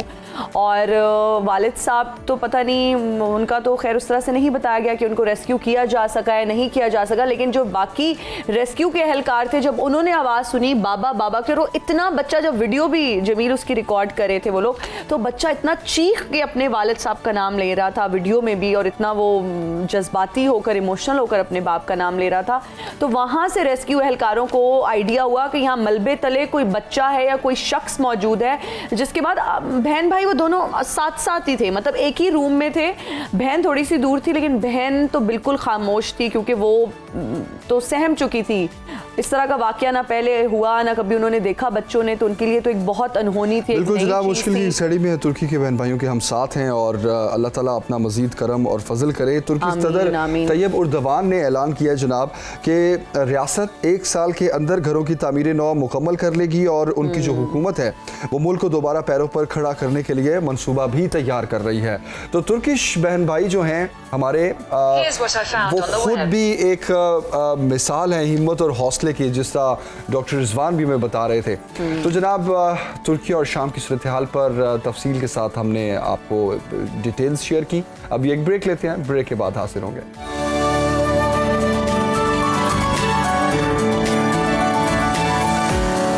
Welcome back to Suno Pakistan. और अब बात करेंगे पाकिस्तानी टैलेंट की। पाकिस्तानी नौजवान पूरी दुनिया में पाकिस्तान का नाम रोशन करते हैं और ख़ास तौर पर जब कंपटीशन की बात आती है तो फिर तो क्या ही बात है। पाकिस्तानी शेफ हो या कोई भी और शोबा हो, वहाँ पर जब पाकिस्तानी जो हैं वो अपना लोहा मनवाते हैं तो बड़ी खुशी होती है। तो जनाब, एक हाउसवाइफ जो सिर्फ घर ही नहीं चलाती बल्कि वो ऐसी मतलब हाउस वाइफ है, सऊदी अरब में मुनक्किदा फूड एक्स नुमाइश के बेहतरीन इंटरनेशनल कुकिंग शेफ के मुकाबले में उन्होंने शिरकत की और तीसरी पोजीशन हासिल की। द वन एंड ओनली हम जिक्र कर रहे हैं हिना शुएब साहिबा का। Thank you so much for joining us in Suno Pakistan. Hina Shoaib साहिबा, सबसे पहले इस कंपटीशन के बारे में बताइए, किस तरह से आपको पता चला कि मुकाबला हो रहा है? अपनी जो ये दिलचस्प कहानी अपनी ज़बानी बताइए। अस्सलाम वालेकुम Pakistan, thank you new team, सुनो टीम आपका ज्वाइन करने का। अल्हम्दुलिल्लाह बहुत अच्छा वक्त रहा और जैसे कि मैंने रजिस्टर किया हुआ था, ये हॉरिका इंटरनेशनल जो है वो कंपटीशन था जिधर डिफरेंट कंट्रीज़ के जो है वो शेफ्स आए हुए थे इंटरनेशनल और सब ने पार्टिसिपेट किया था और माशाल्लाह मुझे मौका मिला एक दफ़ा फिर फूड एक्स के बाद कि लास्ट ईयर फूड एक्स में पाकिस्तान के लिए मैंने 2 मेडल्स लिए थे और इस दफ़ा भी माशाल्लाह पाकिस्तान के लिए, तो मैंने मेडल सिक्योर किए। जी माशाल्लाह, ग्रेट। हिना साहिबा, क्या क्या बनाया आपने? कौन कौन सी डिशेस पे आपको इनाम आप जीती? जी 2 कैटेगरीज थी, उन दोनों ही कैटेगरीज में माशाल्लाह ब्रॉन्ज मेडल मिला। और एक कैटेगरी मीट की थी जिसमें कि मैंने गोला कबाब और पराठा, पूरी पराठा जो अपने आप बनता है कबाबों के साथ, पूरी पराठा और आलू बुखारे की चटनी और इमली पुदीने की चटनी। अरे वाह। के बाद जो है वो या सेकंड कैटेगरी जो है वो सैंडविचेस की थी, जिसमें कि मैंने हंटर बीफ सैंडविच बनाया था। अच्छा, तो ये कंपटीशन होता क्या है? ये क्या बहुत कम टाइम में कुछ बनाना होता है या बहुत डिफरेंट कुछ बनाना होता है? जी विद इन 45 मिनट्स आपको 2 आइडेंटिकल प्लेट्स जो हैं वो रेडी करना होता है विद इन 45 मिनट्स जी। और हर चीज़ हमें जो है वहाँ पे ही स्टेशन पे बनानी होती है, हर चीज़ रॉ रखनी होती है। आपका मीट, आपके स्पाइसेस, इवन अदरक लहसुन भी हमें पीसने की इजाज़त नहीं होती है, हम रॉ लेके जाते हैं लहसुन अदरक। ओनली आप पील करके ला सकते हैं वेजिटेबल्स को, लेकिन बनाना वहीं पे होता है, ग्राइंड कटिंग करना वगैरह वहीं पर करनी होती है। अच्छा हिना साहिबा, ये भी बताइएगा कि ये टेस्ट कौन करता है, जजेस कौन होते हैं और किस तरह से फिर वो डिसाइड होता है कि खाना किसका बेस्ट है? क्या अवाम भी वहां पर जो मौजूद होती है वो भी टेस्ट करती है, तो वोटिंग होती है, क्या होता है? नहीं, आवाम इसमें शामिल नहीं होती है। अच्छा। आवाम का कोई अमल दखल नहीं अच्छा, होता। ओके। ये सारे क्वालिफाइड और सारे इंटरनेशनल जजेस होते हैं। इस टाइम जो है वो फ्रेंच, इटालियन और लेबनीज जजेस थे जिन्होंने के ये सारा डिसीजन लिया। तो उनमें से एक लेबनीज जज थे। तो जब मैं रैंप पे थी और वो मुझे मेडल दे रहे थे, तो उस टाइम उन्होंने मुझे बताया कि मैं 6 महीने जो हूँ वो पाकिस्तान में कराची में गुजार कर आया हूँ और I love kofta and biryani of Karachi. तो आई वाज शॉक्ड। इतने सारे खाने पाकिस्तान के पता है, तो दे आर वेरी क्लेवर। पूरी दुनिया घूमे हुए होते हैं, उन्हें हर जगह का कुजीन पता होता है। और माशाल्लाह आई एम फीलिंग प्राउड कि पाकिस्तान का नाम एक अच्छे मकाम पे लिया जाता है और एक अच्छे कुजीन में आता है। अल्हम्दुलिल्लाह अल्हम्दुलिल्लाह अल्हम्दुलिल्लाह। आपने हिना साहिबा जिस तरह बताया इन जजेस के बारे में, मैं अगला सवाल यही करने लगा था कि इन जजेस को क्या पता कि पाकिस्तानी खाना कैसा होता है, स्पाइस कितना होता है, टेस्ट कैसा होता है। लेकिन चूंकि पूरी दुनिया ये घूमते फिरते हैं और मुख्तलिफ कॉम्पिटिशन से होते होते ही वो जजेस की पोजीशन पर आते हैं ना। व्हाट डू यू से? जी सेम यही बात है, क्योंकि असल में देखें जो असल मार्क्स होते हैं हम लोग के वो जायके पे होते हैं। 50 जो मार्क्स होते हैं वो आपके जायके पे हैं कि खाने का टेस्ट कैसा है आपका। तो और मुझे जो है वो 80 मार्क्स यानी मोर देन 80 मिले होंगे जब भी मुझे ब्रॉन्ज मेडल मिला। तो टेस्ट में तो सब कुछ अच्छा। अगर जो कमी बेशी हुई तो हो सकता है कि प्लेट में, जो कि मुझे 2-4 बातें जजेस ने बहुत अच्छी टिप्स दी हैं। इंशाल्लाह फ्यूचर में पाकिस्तान तो हिना वो टिप्स आप हमारे साथ भी शेयर करें जो जजेस ने आपको टिप्स दी हैं। क्या कोई प्रेजेंटेशन के हवाले से थी, क्या टेस्ट से रिलेटेड थी, क्या टिप्स थी वो? जी टिप्स यही थी कि उन्होंने मुझे प्लेटिंग का तरीका बताया कि प्लेटिंग किस तरह करते हैं। मतलब ये कि प्लेट को आप बहुत ज़्यादा मैश ना करें, यानी बहुत ज़्यादा सॉस या कोई ऐसी चीज़ उस पर प्लेट पे ना डालें। जितनी प्लेट क्लीन होगी उतना जो है वो अट्रैक्ट करेगा फूड।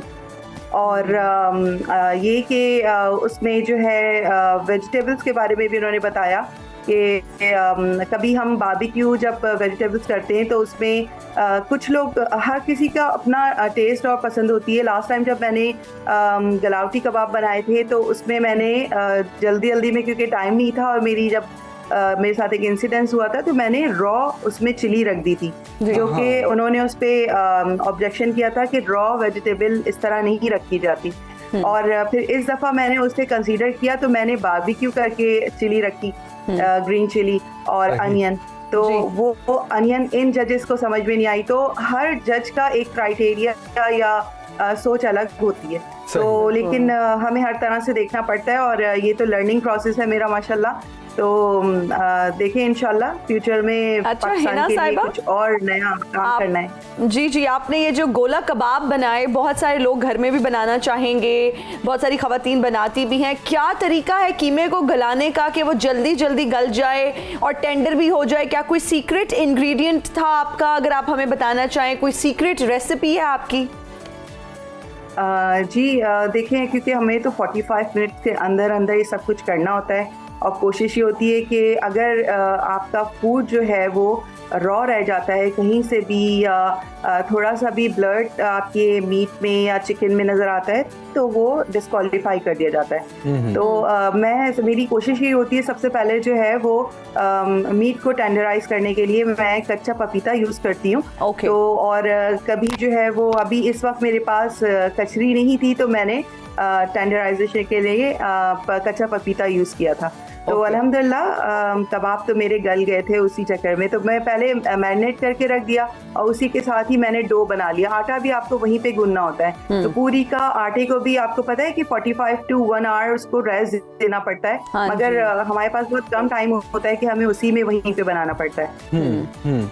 अच्छा, ये मैं ज़्यादा इंटरेस्टेड हूँ, ये चटनियाँ जो आपने बनाई थी ना वो रेसिपीज़ भी ज़रा बता दें, क्योंकि ये चटनियाँ आई लव दीज चटनीज और हमारी तो सौगात भी कहा जाता है इसको कि घरों में डेली बेसिस पर ये बनती है। कौन कौन सी बनाई थी, ज़रा उसकी रेसिपी भी बता दें। आज सारा कुछ पूछ लेंगे आप लोग। ये अब हम ट्राई करेंगे ना इनको घरों में। जी ज़रूर, माय प्लेजर कि मैं अपनी चीज़ें हर किसी से और पूरे पाकिस्तान में क्या पूरी दुनिया में ये शेयर कर सकूं आपके तवज्जुह से। तो मैंने जो है वो एक इमली पुदीने की चटनी बनाई थी और एक आलू बुखारे की चटनी।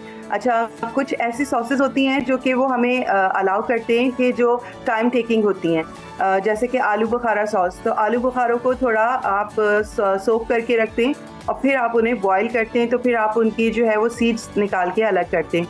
तो वो टाइम टेकिंग है, तो इसलिए वो अलाउ करते हैं कि आप आलू बुखारा सॉस जो है वो ला सकते हैं।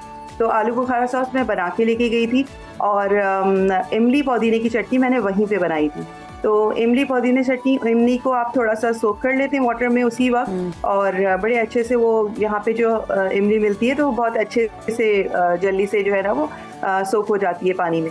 और उसके साथ आप नमक, मिर्च और ज़ीरा और पुदीना, थोड़ा धनिया, पुदीने की मिकदार ज़्यादा होती है, धनिया की कम होती है, और उसमें जो है वो थोड़ा सा लहसुन और अदरक, इन सब चीज़ों को मिला के आप बहुत मज़े की आपकी इमली पुदीने की चटनी तैयार हो जाती है। सही, और इसको ग्राइंड शेक कर लेते हैं?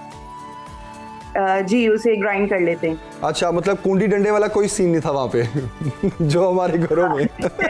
वहाँ पे नहीं था, सिर्फ तो मेरे घर में पाया जाता है। लास्ट टाइम आपको याद होगा कि मेरी जब मशीन जल गई थी फूड एक्स में, तो मैंने हामन दस्ते से बिल्कुल याद है मुझे, चटनी बनाई थी। और इस वक्त भी जब मैं ग्राइंड कर रही थी तो आपको पता है ना कि 45 मिनट्स होती हैं, इतना प्रेशर होता है कि आप उस प्रेशर को ले रहे होते हैं मगर फिर भी अपने आप को कूल डाउन कर रहे होते हैं। तो उसमें ये हुआ कि मैं जब इस दफ़ा भी ब्लेंड कर रही थी तो अच्छा खासा ब्लेंड हो रहा था, लेकिन थोड़ा सा चटनी में जो है ना वो, क्योंकि चॉपर में आपको एक कम क्वांटिटी में।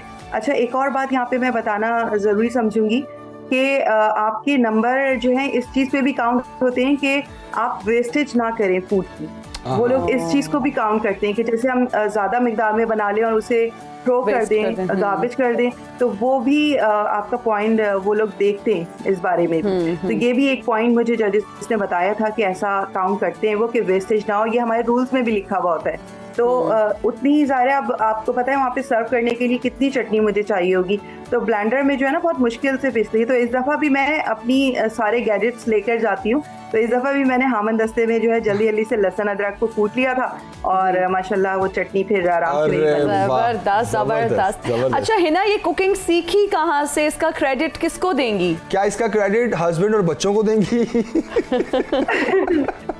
देखिए, सबसे पहले तो अगर आप पूछेंगे तो क्रेडिट तो मैं अपनी वालदा को दूंगी। अल्लाह में उन्हें जन्नत नसीब करे कि आज मैं जिस मुकाम पर हूँ उनकी वजह से हूँ कि हमने उनसे बहुत कुछ सीखा। वो पूरा एक इंस्टीट्यूट थी अपने अंदर तो मेरा जो है वो शौक़ जो है अम्मी की तरफ से ही आया, और फिर उसके बाद जैसे कि शादी के बाद आपको पता है कि हस्बैंड का जो दिल का रास्ता होता है तो वो स्टमक के थ्रू आता है। तो वो माशाल्लाह बहुत अप्रिशिएट करते थे, मेरे इन लॉज बहुत अप्रिशिएट करते थे माशाल्लाह, मेरे बहन भाई फ्रेंड्स। तो बस सबकी एक मिली जुली सब लोगों की दुआएं भी हैं और अप्रिसिएशन भी है माशाल्लाह, जो आज मुझे इस जगह पे लाके रखा कि मैं अपने मुल्क के लिए या अपने लिए कुछ कर सकूं। बिल्कुल सही। और नॉर्मली ये भी होता है कि बच्चे बड़े जिद्दी होते हैं, तो वो भी कहते हैं कि मामा ये मुझे पसंद नहीं आया तो इसको दोबारा बना दें, तो ऐसा तो वो तब भी एक बड़ी प्रैक्टिस हो जाती है। Exactly. लेकिन आपके केस में तो बच्चों ने बहुत इंजॉय किया होगा थ्रू आउट आपका खाना, क्योंकि आपने जिसका बताया कि आपकी मदर से ही आपको ये टेस्ट और सारा तरीका खाने का मिला। आपके फ्यूचर प्लान्स क्या हैं हिना साहिबा? फ्यूचर प्लान इंशाल्लाह देखिए, मैंने कुछ सोचा है, कुछ कोर्सेज हैं और कुलिनरी आर्ट्स के थ्रू वो मुझे करने इंशाल्लाह फ्यूचर में। और ये कि जो अब तक मैंने जितने भी पाकिस्तान को सिक्योर करवाए हैं मेडल्स, उसमें मेरी अब ये कोशिश रहेगी कि कोशिश तो इस दफ़ा भी यही थी, लेकिन इंसान अपनी गलतियों से, और ये आपका लर्निंग प्रोसेस कभी ख़त्म नहीं होने वाला, तो इंशाल्लाह इन फ्यूचर कोई सिल्वर या गोल्ड ज़रूर पाकिस्तान के लिए सिक्योर कर सकूँ इंशाल्लाह। ऑल द वेरी को बेस्ट। क्या पैगाम देना चाहेंगी हिना साहिबा, वो ख़वातीन भी जो अपनी ज़िंदगी में कुछ ना कुछ करना चाहती हैं, बेशक शेफ़ को एज अ प्रोफेशन वो चूज़ करना चाहें या ऐसे कॉम्पिटिशन्स में हिस्सा लेना चाहें, या वो ख़वातीन जो किचन में जाना पसंद नहीं करती, तो उन दोनों को आप क्या पैगाम देना चाहेंगी? जो पसंद करती हैं कि हम शेफ़ की फील्ड जो है वो ज्वाइन करें, तो उनके लिए यही कहूँगी कि थोड़ा मेहनत करें, और क्योंकि देखें बग़ैर कुछ सर्वाइव किए या कुछ सर्च किए बग़ैर आप कुछ पाते नहीं हैं। तो कुछ पाने के लिए कुछ खोना पड़ता है, मतलब ये कि टाइम देना पड़ता है। तो मैंने भी आपको पता है कि अपने तौर पे ही मैंने अभी कोई मतलब कोई डिग्री इसमें शेफ़ की फील्ड में नहीं ली, लेकिन मैं सीखने का प्रोसेस मेरा ख़त्म नहीं हुआ। आपको पता है इंटरनेट पे आजकल हर चीज़ मौजूद है, तो ये आप पे डिपेंड करता है कि आप क्या और किस तरह लेते हैं और कैसे सीखते हैं। तो और ये भी मैं कहूँगी कि ज़रूर आएँ अपने हमारे पाकिस्तान में माशाल्लाह कोई कमी नहीं है कुलिनरी आर्ट्स में, कितने हमारे स्कूल्स हैं जो इतना अच्छा काम कर रहे हैं और वहाँ पे सिखा रहे हैं, और आइए और बढ़कर सीखें इसमें। और वो ख़वातीन जो बिल्कुल नहीं चाहती कि वो किचन का रुख करें, तो उनको मैं यही कहना चाहूँगी कि आपके हस्बैंड का या आपके माँ बाप का या आपके होने वाले इन फ्यूचर हस्बैंड का रास्ता जो है वो सिर्फ स्टमक के थ्रू ही जाता है। दिल का तो रास्ता अगर आप ये चाहते हैं कि अजीज कर ले, तो कुछ पाने के लिए कुछ खोना पड़ता है, तो आज से मेहनत शुरू कर दीजिए। और खाने के जरिए एक औरत का जो समझे कि दारो मदार है ना पूरी जिंदगी का, वो किचन ही है, वो किचन ही है, जो बचपन से बहुत शुरू अच्छा होता है। है। आपने बहुत अच्छा बहुत अच्छा मैसेज दिया, बहुत खूबसूरत आपने बात की कि जो खावंद हैं या जो बच्चे हैं, जो फैमिली है, उनके जो दिल का रास्ता है वो स्टमक से होता हुआ जाता है। तो ख़वातीन को जो है ना कुकिंग आनी चाहिए, तो एक बेसिक चीज़ है, और ख़वातीन से इसको मुंसलिक भी किया जाता है कि अगर अच्छी कुकिंग करेंगी। बहुत शुक्रिया। वो याद है ना मुझे, टमी हैप्पी तो सब हैप्पी, सब है। बहुत शुक्रिया, thank you so much, we wish you good luck for your future ventures, और हम उम्मीद करते हैं आप फ्यूचर में भी इसी तरह के मुकाबलों में पार्टिसिपेट करती रहें, पाकिस्तान का नाम रोशन करती रहें। We are so proud of you. और जमील, वैसे आप अब ये चीज़ तो मानेंगे कि हिना नाम की जो ख़वातीन होती हैं ना, बड़ी टैलेंटेड होती हैं, इसमें कोई शक नहीं है। और मैं तो जो हिना शुएब साहिबा हैं, वाहिद पाकिस्तानी शेफ हैं जिन्होंने एक ही मुकाबले में 2 मेडल्स जीते। तो ये एक ऐसा एजाज है जिसको जितना अप्रिशिएट किया जाए काम है। तो आपने जिस तरह हिना का जिक्र किया, हिना नाम की ख़वातीन का, तो इसमें कोई शक नहीं। अच्छा, वो टैलेंट सिर्फ पकाने की हद तक नहीं, खाना भी एक टैलेंट होता है। तो कुछ ऐसी हैं जो पकाती बहुत अच्छा है, कुछ हिना ऐसी हैं जो खाती बहुत अच्छा है, सुबह दोपहर शाम रात जिस टाइम मर्जी, लाइक किसी भी घंटे, मेरी बात सुनिए, आपने ना खाना जहां भी हो, एक मिनट, मैं आपके खाना जहां भी हो, I am not bragging, I am just stating facts कि बहुत सारे लोगों को ये लगता है कि दाल बनाना जो है ना वो एक बहुत ही नॉर्मल सी चीज़ है, और दाल के बारे में कहा जाता है, यूजुअली परसेप्शन होती है, जब दाल बनती बनती है तो सबका मुंह बन जाता है कि दाल का कोई जायका नहीं होता, लेकिन ट्रस्ट मी, मैं दाल भी बनाऊं ना तो बहुत जबरदस्त बनती है, और मेरी दाल की जो रेसिपी है ना वो पूरी फैमिली में फेमस है। ऐसी बातें बहुत करती है कि मुझे ये भी बनाना आता है, ये भी बनाना आता है। अच्छा, हमारी टीम में चूंकि बड़ा अच्छा कॉम्बिनेशन है हमारी टीम का, खवातीन भी हैं, मर्द हजरात भी हैं, तो फरमाइश करते हैं वो हिना से कि अच्छा फिर किसी दिन कुछ खिलाएं। फिर हिना फौरन से कहती है ज़रूर, मैं अब नेक्स्ट आपके लिए ये बना के लाऊंगी। अच्छा, वो नेक्स्ट जो है ना कोई 10-12 दफ़ा हो गए हैं, लेकिन एक दफ़ा भी नहीं आया।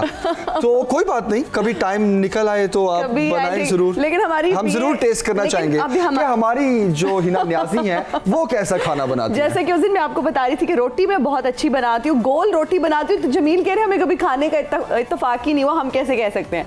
तो कल मुझे लगता है मैं रोटियां ही बना के ले आऊं। और भी इन्होंने बहुत कुछ बताया था, नमकीन नमकीन रोस्ट भी बनाना आता है, पता नहीं क्या, और क्या मटन स्ट्यू भी, और क्या बनाना आता है, बहुत कुछ, you name, korma, biryani, dal, haleem, everything.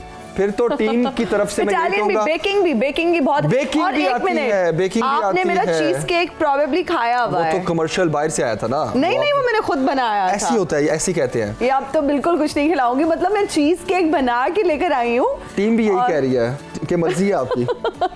मैं पैगाम रसाई का काम बाहर से कमर्शियल बात, मर्जी है आपकी, मैं ऑफेंड खैर हेंस प्रूव्ड है। अब हिना नाम की जो खवातीन है, हिना ने खुद ही इस बात का जिक्र किया था, मैंने अपनी तरफ से कुछ कहा, तो उस बात को मैं आगे बढ़ाता हूं कि इसमें कोई शक नहीं, हिना नाम की खवातीन बहुत टैलेंटेड होती हैं। खाने की अगर बात हो तो खाना पकाने में जो महारत रखती हैं, हिना शोएब साहिबा से आपकी मुलाकात करवाई हमने, और खाना खाने में जो महारत रखती हैं वो हिना न्याज़ी से हमने आपकी मुलाकात करवाई। अभी लेते हैं ब्रेक के बाद हाजिर होंगे, स्टे विद अस।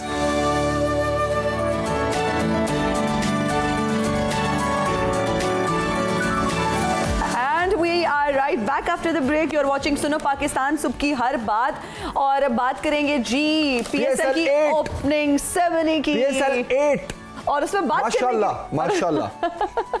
PSL 8 माशाल्लाह, और उसमें बात करने के लिए हमारे sports analyst and anchor person Irfan Zaheer साहब हमारे साथ मौजूद हैं। Thank you so much for joining us in Suno Pakistan. Irfan साहब, थकावट के दिन होते हैं इरफान साहब के ये वाले, लेकिन फिर भी आई थिंक एंजॉय करते हैं इरफान साहब, है ना, आप एंजॉय करते हैं, लेकिन मैं शुक्रिया अदा कर रहा हूँ यहाँ आने का सुबह ये शाम में मैचेस होते हैं और रात गए तक फिर तज्जिया और सारी चीजें चलती रहती है, ट्रांसमिशन भी चलती रहती है।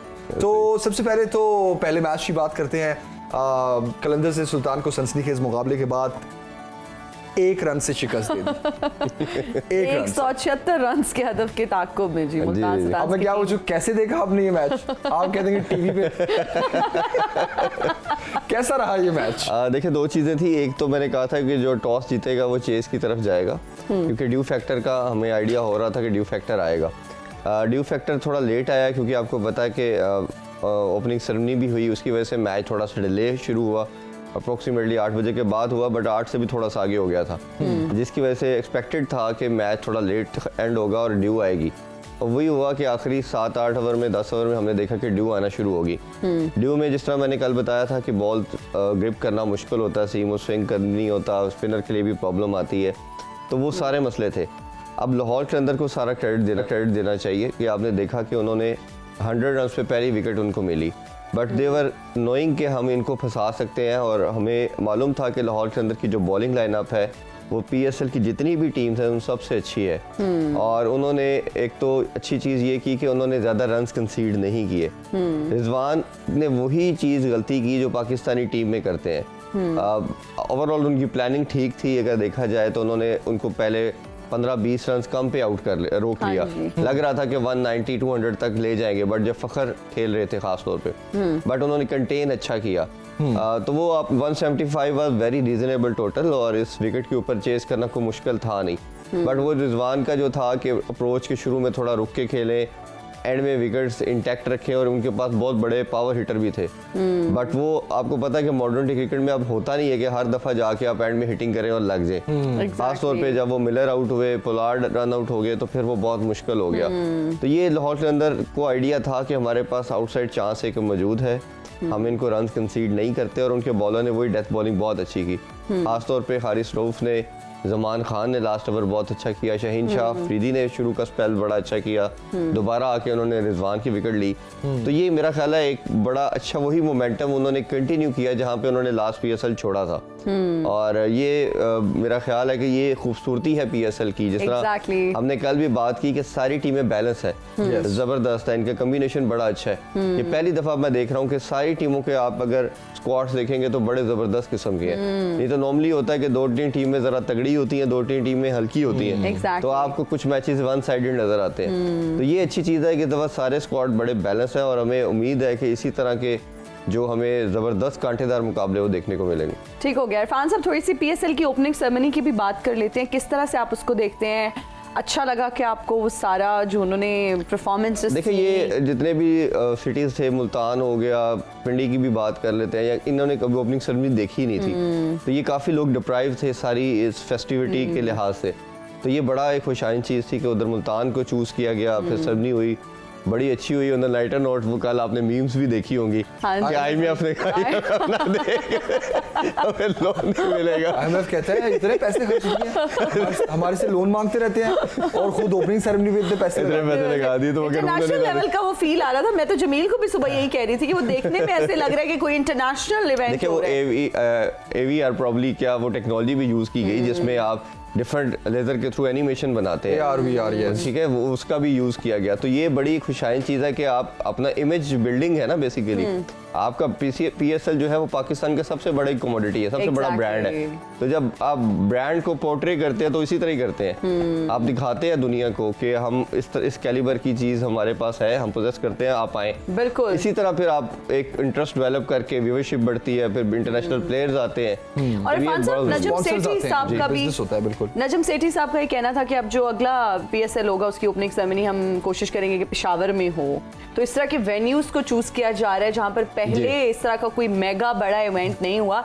ये भी काफी खुशाइन बात है, आपको क्या लगता है? देखिए, इन लोगों का जिस तरह मैंने कहा बड़े डिप्राइव है, इनके अंदर हंगर बहुत ज्यादा, थर्स्ट बहुत ज्यादा है इस चीज की। और हमने कोयटा की एग्जीबिशन मैच देखा कि किस तरह लोग जितने अंदर थे उससे ज्यादा बाहर थे। इसी तरह मेरा ख्याल है अगर पेशावर में अब आपने स्टेडियम तैयार हो रहा है, रेनोवेशन उसकी चल रही है, और टारगेट तो यही है कि इसी साल के एंड तक कंप्लीशन हो जाए। अगर वो हो जाता और नेक्स्ट PSL के मैचेस उधर होते हैं, आप बहुत ज्यादा मैचेस ना करवाएं, 1-2 मैच भी अगर मिल जाते हैं तो चलें, एटलीस्ट एक आपका वेन्यू प्रिपेयर हो जाता है। ये सब कुछ करना बहुत जरूरी है, इसलिए कि 2025 में आपकी चैंपियन ट्रॉफी है। तो चैंपियन ट्रॉफी के लिए आपको डिफरेंट वेन्यूज चाहिए ही चाहिए। आप ये नहीं कर सकते कि 1-2 वेन्यूज पे ऊपर ही पूरा टूर्नामेंट करवाएं। तो ये बहुत अच्छा एक साइन है कि आप इमेज बिल्डिंग के लिए अपने कंट्री को दिखा रहे हैं कि हम सेफ कंट्री हैं, और ये उस लिहाज से बहुत जरूरी है। मुझे एक छोटा सा अगर मैं वाकया शेयर करूं, तो रमीज राजा साहब बता रहे थे कि हम 97 में श्रीलंका गए, तो तब आपको पता है उधर के हालात बड़े खराब थे, तमिलनाडु और वो जो उनकी गवर्नमेंट थे उनके इशूज था। तो वो कह रहे कि हम एयरपोर्ट से जब गए तो कोई दुनिया की टीम उधर जा नहीं रही थी, तो हमें उन्होंने इनवाइट किया पाकिस्तानी टीम को कि आप आए। तो हमने जेस्चर, हमेशा पाकिस्तान आपको पता है आगे बढ़ के कुर्बानी देता है। कहते हम एयरपोर्ट से लेके जब पहले एयरपोर्ट गए फिर स्टेडियम गए तो हमें कोई पुलिस की गाड़ी नजर नहीं आई।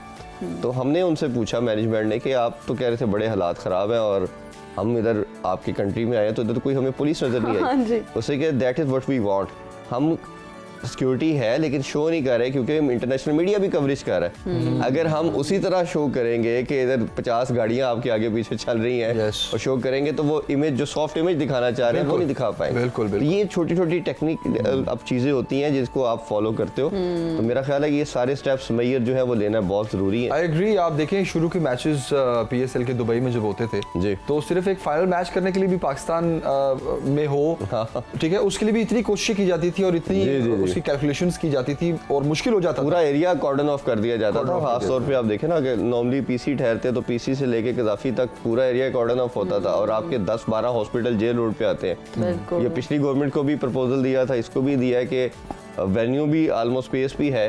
अब PC भी इसको पहले सुन रहे थे कि वो कजाफी की लोकेशन के अंदर ही 5 स्टार होटल बनाएंगे।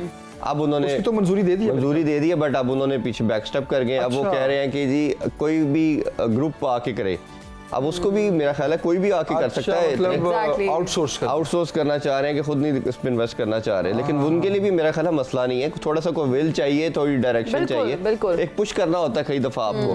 तो क्योंकि आपको पता है कि कदाफी की जो डायमेंशन अगर आप देखें तो वो एक फोर्ट की तरह है, अगर दोनों साइड के गेट्स को आप क्लोज कर देते हो तो हर तरह की ट्रैफिक चौक नहीं होती, आप पूरा सिटी आपका चलता रहता है। और अभी जो प्रॉब्लम मुझे सबसे बड़ा नजर आ रहा है, जो कल भी काफी लोगों ने पूछा कि लाहौर में कम मैचेस क्यों हैं, क्योंकि आपको पता है जो आपको कलमा चौक वाली रोड है वो भी बन रही है और कदाफी का रास्ता ही आपको गुलबर्ग की तरफ एंट्रेंस दे रहा है। Already अगर आप वो भी बंद कर दोगे मैचेस की वजह से तो पूरा तो एरिया पूरा शहर चौक कर जाएगा। अच्छा इरफान साहब, जितने भी डेवलप कंट्रीज हैं वहाँ पर तो जो है ना वो स्पोर्ट्स उन्होंने प्रॉपर वो सिटीज बनाई हुई हैं, सिटीज वहीं रहते हैं, वो वहीं पे सारे उनके मैचेस होते हैं, कोई जो है ना बाकी शहर की एक्टिविटीज उससे डिस्टर्ब नहीं होती। अब जो बहुत सारे रियल एस्टेट मालिकान है वो ये सोच रहे हैं, जो नए नए प्रोजेक्ट्स लेकर आ रहे हैं, वो स्पोर्ट्स सिटीज उसमें इंट्रोड्यूस करवाना चाह रहे हैं ताकि स्पोर्ट्स के लिए बिल्कुल अलग से एकेडमीज हों, स्टेडियम्स हों, सब कुछ बिल्कुल, ताकि शहर की जो बर्क रफ्तारी है ये उससे मुतासिर ना हो। बिल्कुल ठीक कह रही हैं अभी ना, उसकी प्राइम एग्जांपल हमारे पास यूएई की है, दुबई का स्टेडियम देख लें, अबू धाबी का देख लें, ये तमाम सिटीज से थोड़ा सा वे है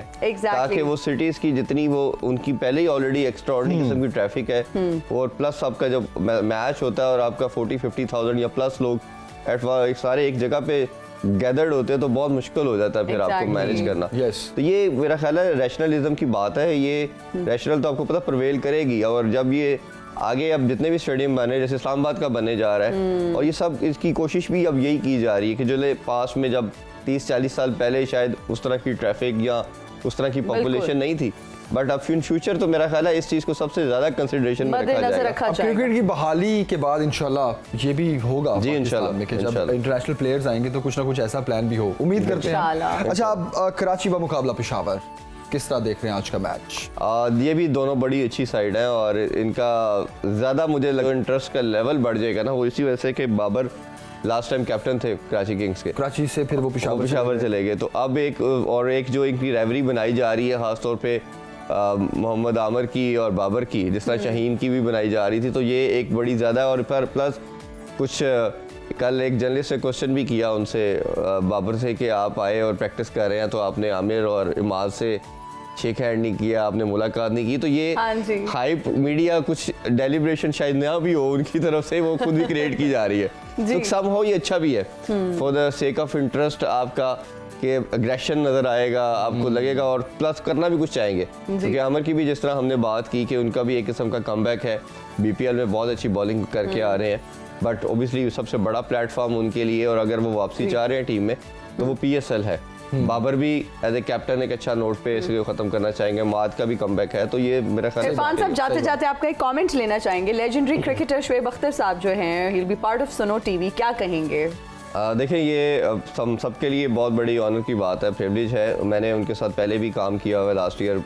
आपको सबसे बड़ा इसमें ये चीज़ मिलती है कि आपको उनका स्टारडम जो है, और वो मेरा ख्याल है कि आप लास्ट 3 डेकेड में देखें तो किसी प्लेयर का इतना बड़ा नहीं है। नो डाउट, शुएब अख्तर हो गया, शाहिद अफरीदी हो गए, ये दो कुछ ऐसे प्लेयर हैं, वसीम अकरम से थोड़ा पहले थे, बट उसके 20s की बात करें तो ये 2 नाम ही हमारे सामने आते हैं, और प्लस जिस तरह के वो दबंग और वाइब्रेंट किस्म के उनके एनालिसिस है, वो उनकी इसी वजह से उनकी जो व्यूअरशिप है बेदाग तज्जिया होता है ना जो उनका क्रिकेट को लेकर, और वो सबसे बड़ी चीज उनकी ये है कि वो आपको उनके साथ काम करके सीखने को बहुत कुछ मिलता है। Yes, true that. Irfan Saeed साहब, थैंक यू वेरी मच हमें ज्वाइन करने के लिए। आपसे इजाजत लेने का वक्त हो गया जनाब, आपसे मुलाकात होगी इंशाल्लाह कल। अपना बहुत ख्याल रखिए, फीडबैक जरूर दीजिएगा। मुझे और जमील सुखेरा को दीजिए इजाजत, अल्लाह हाफिज, बाय बाय।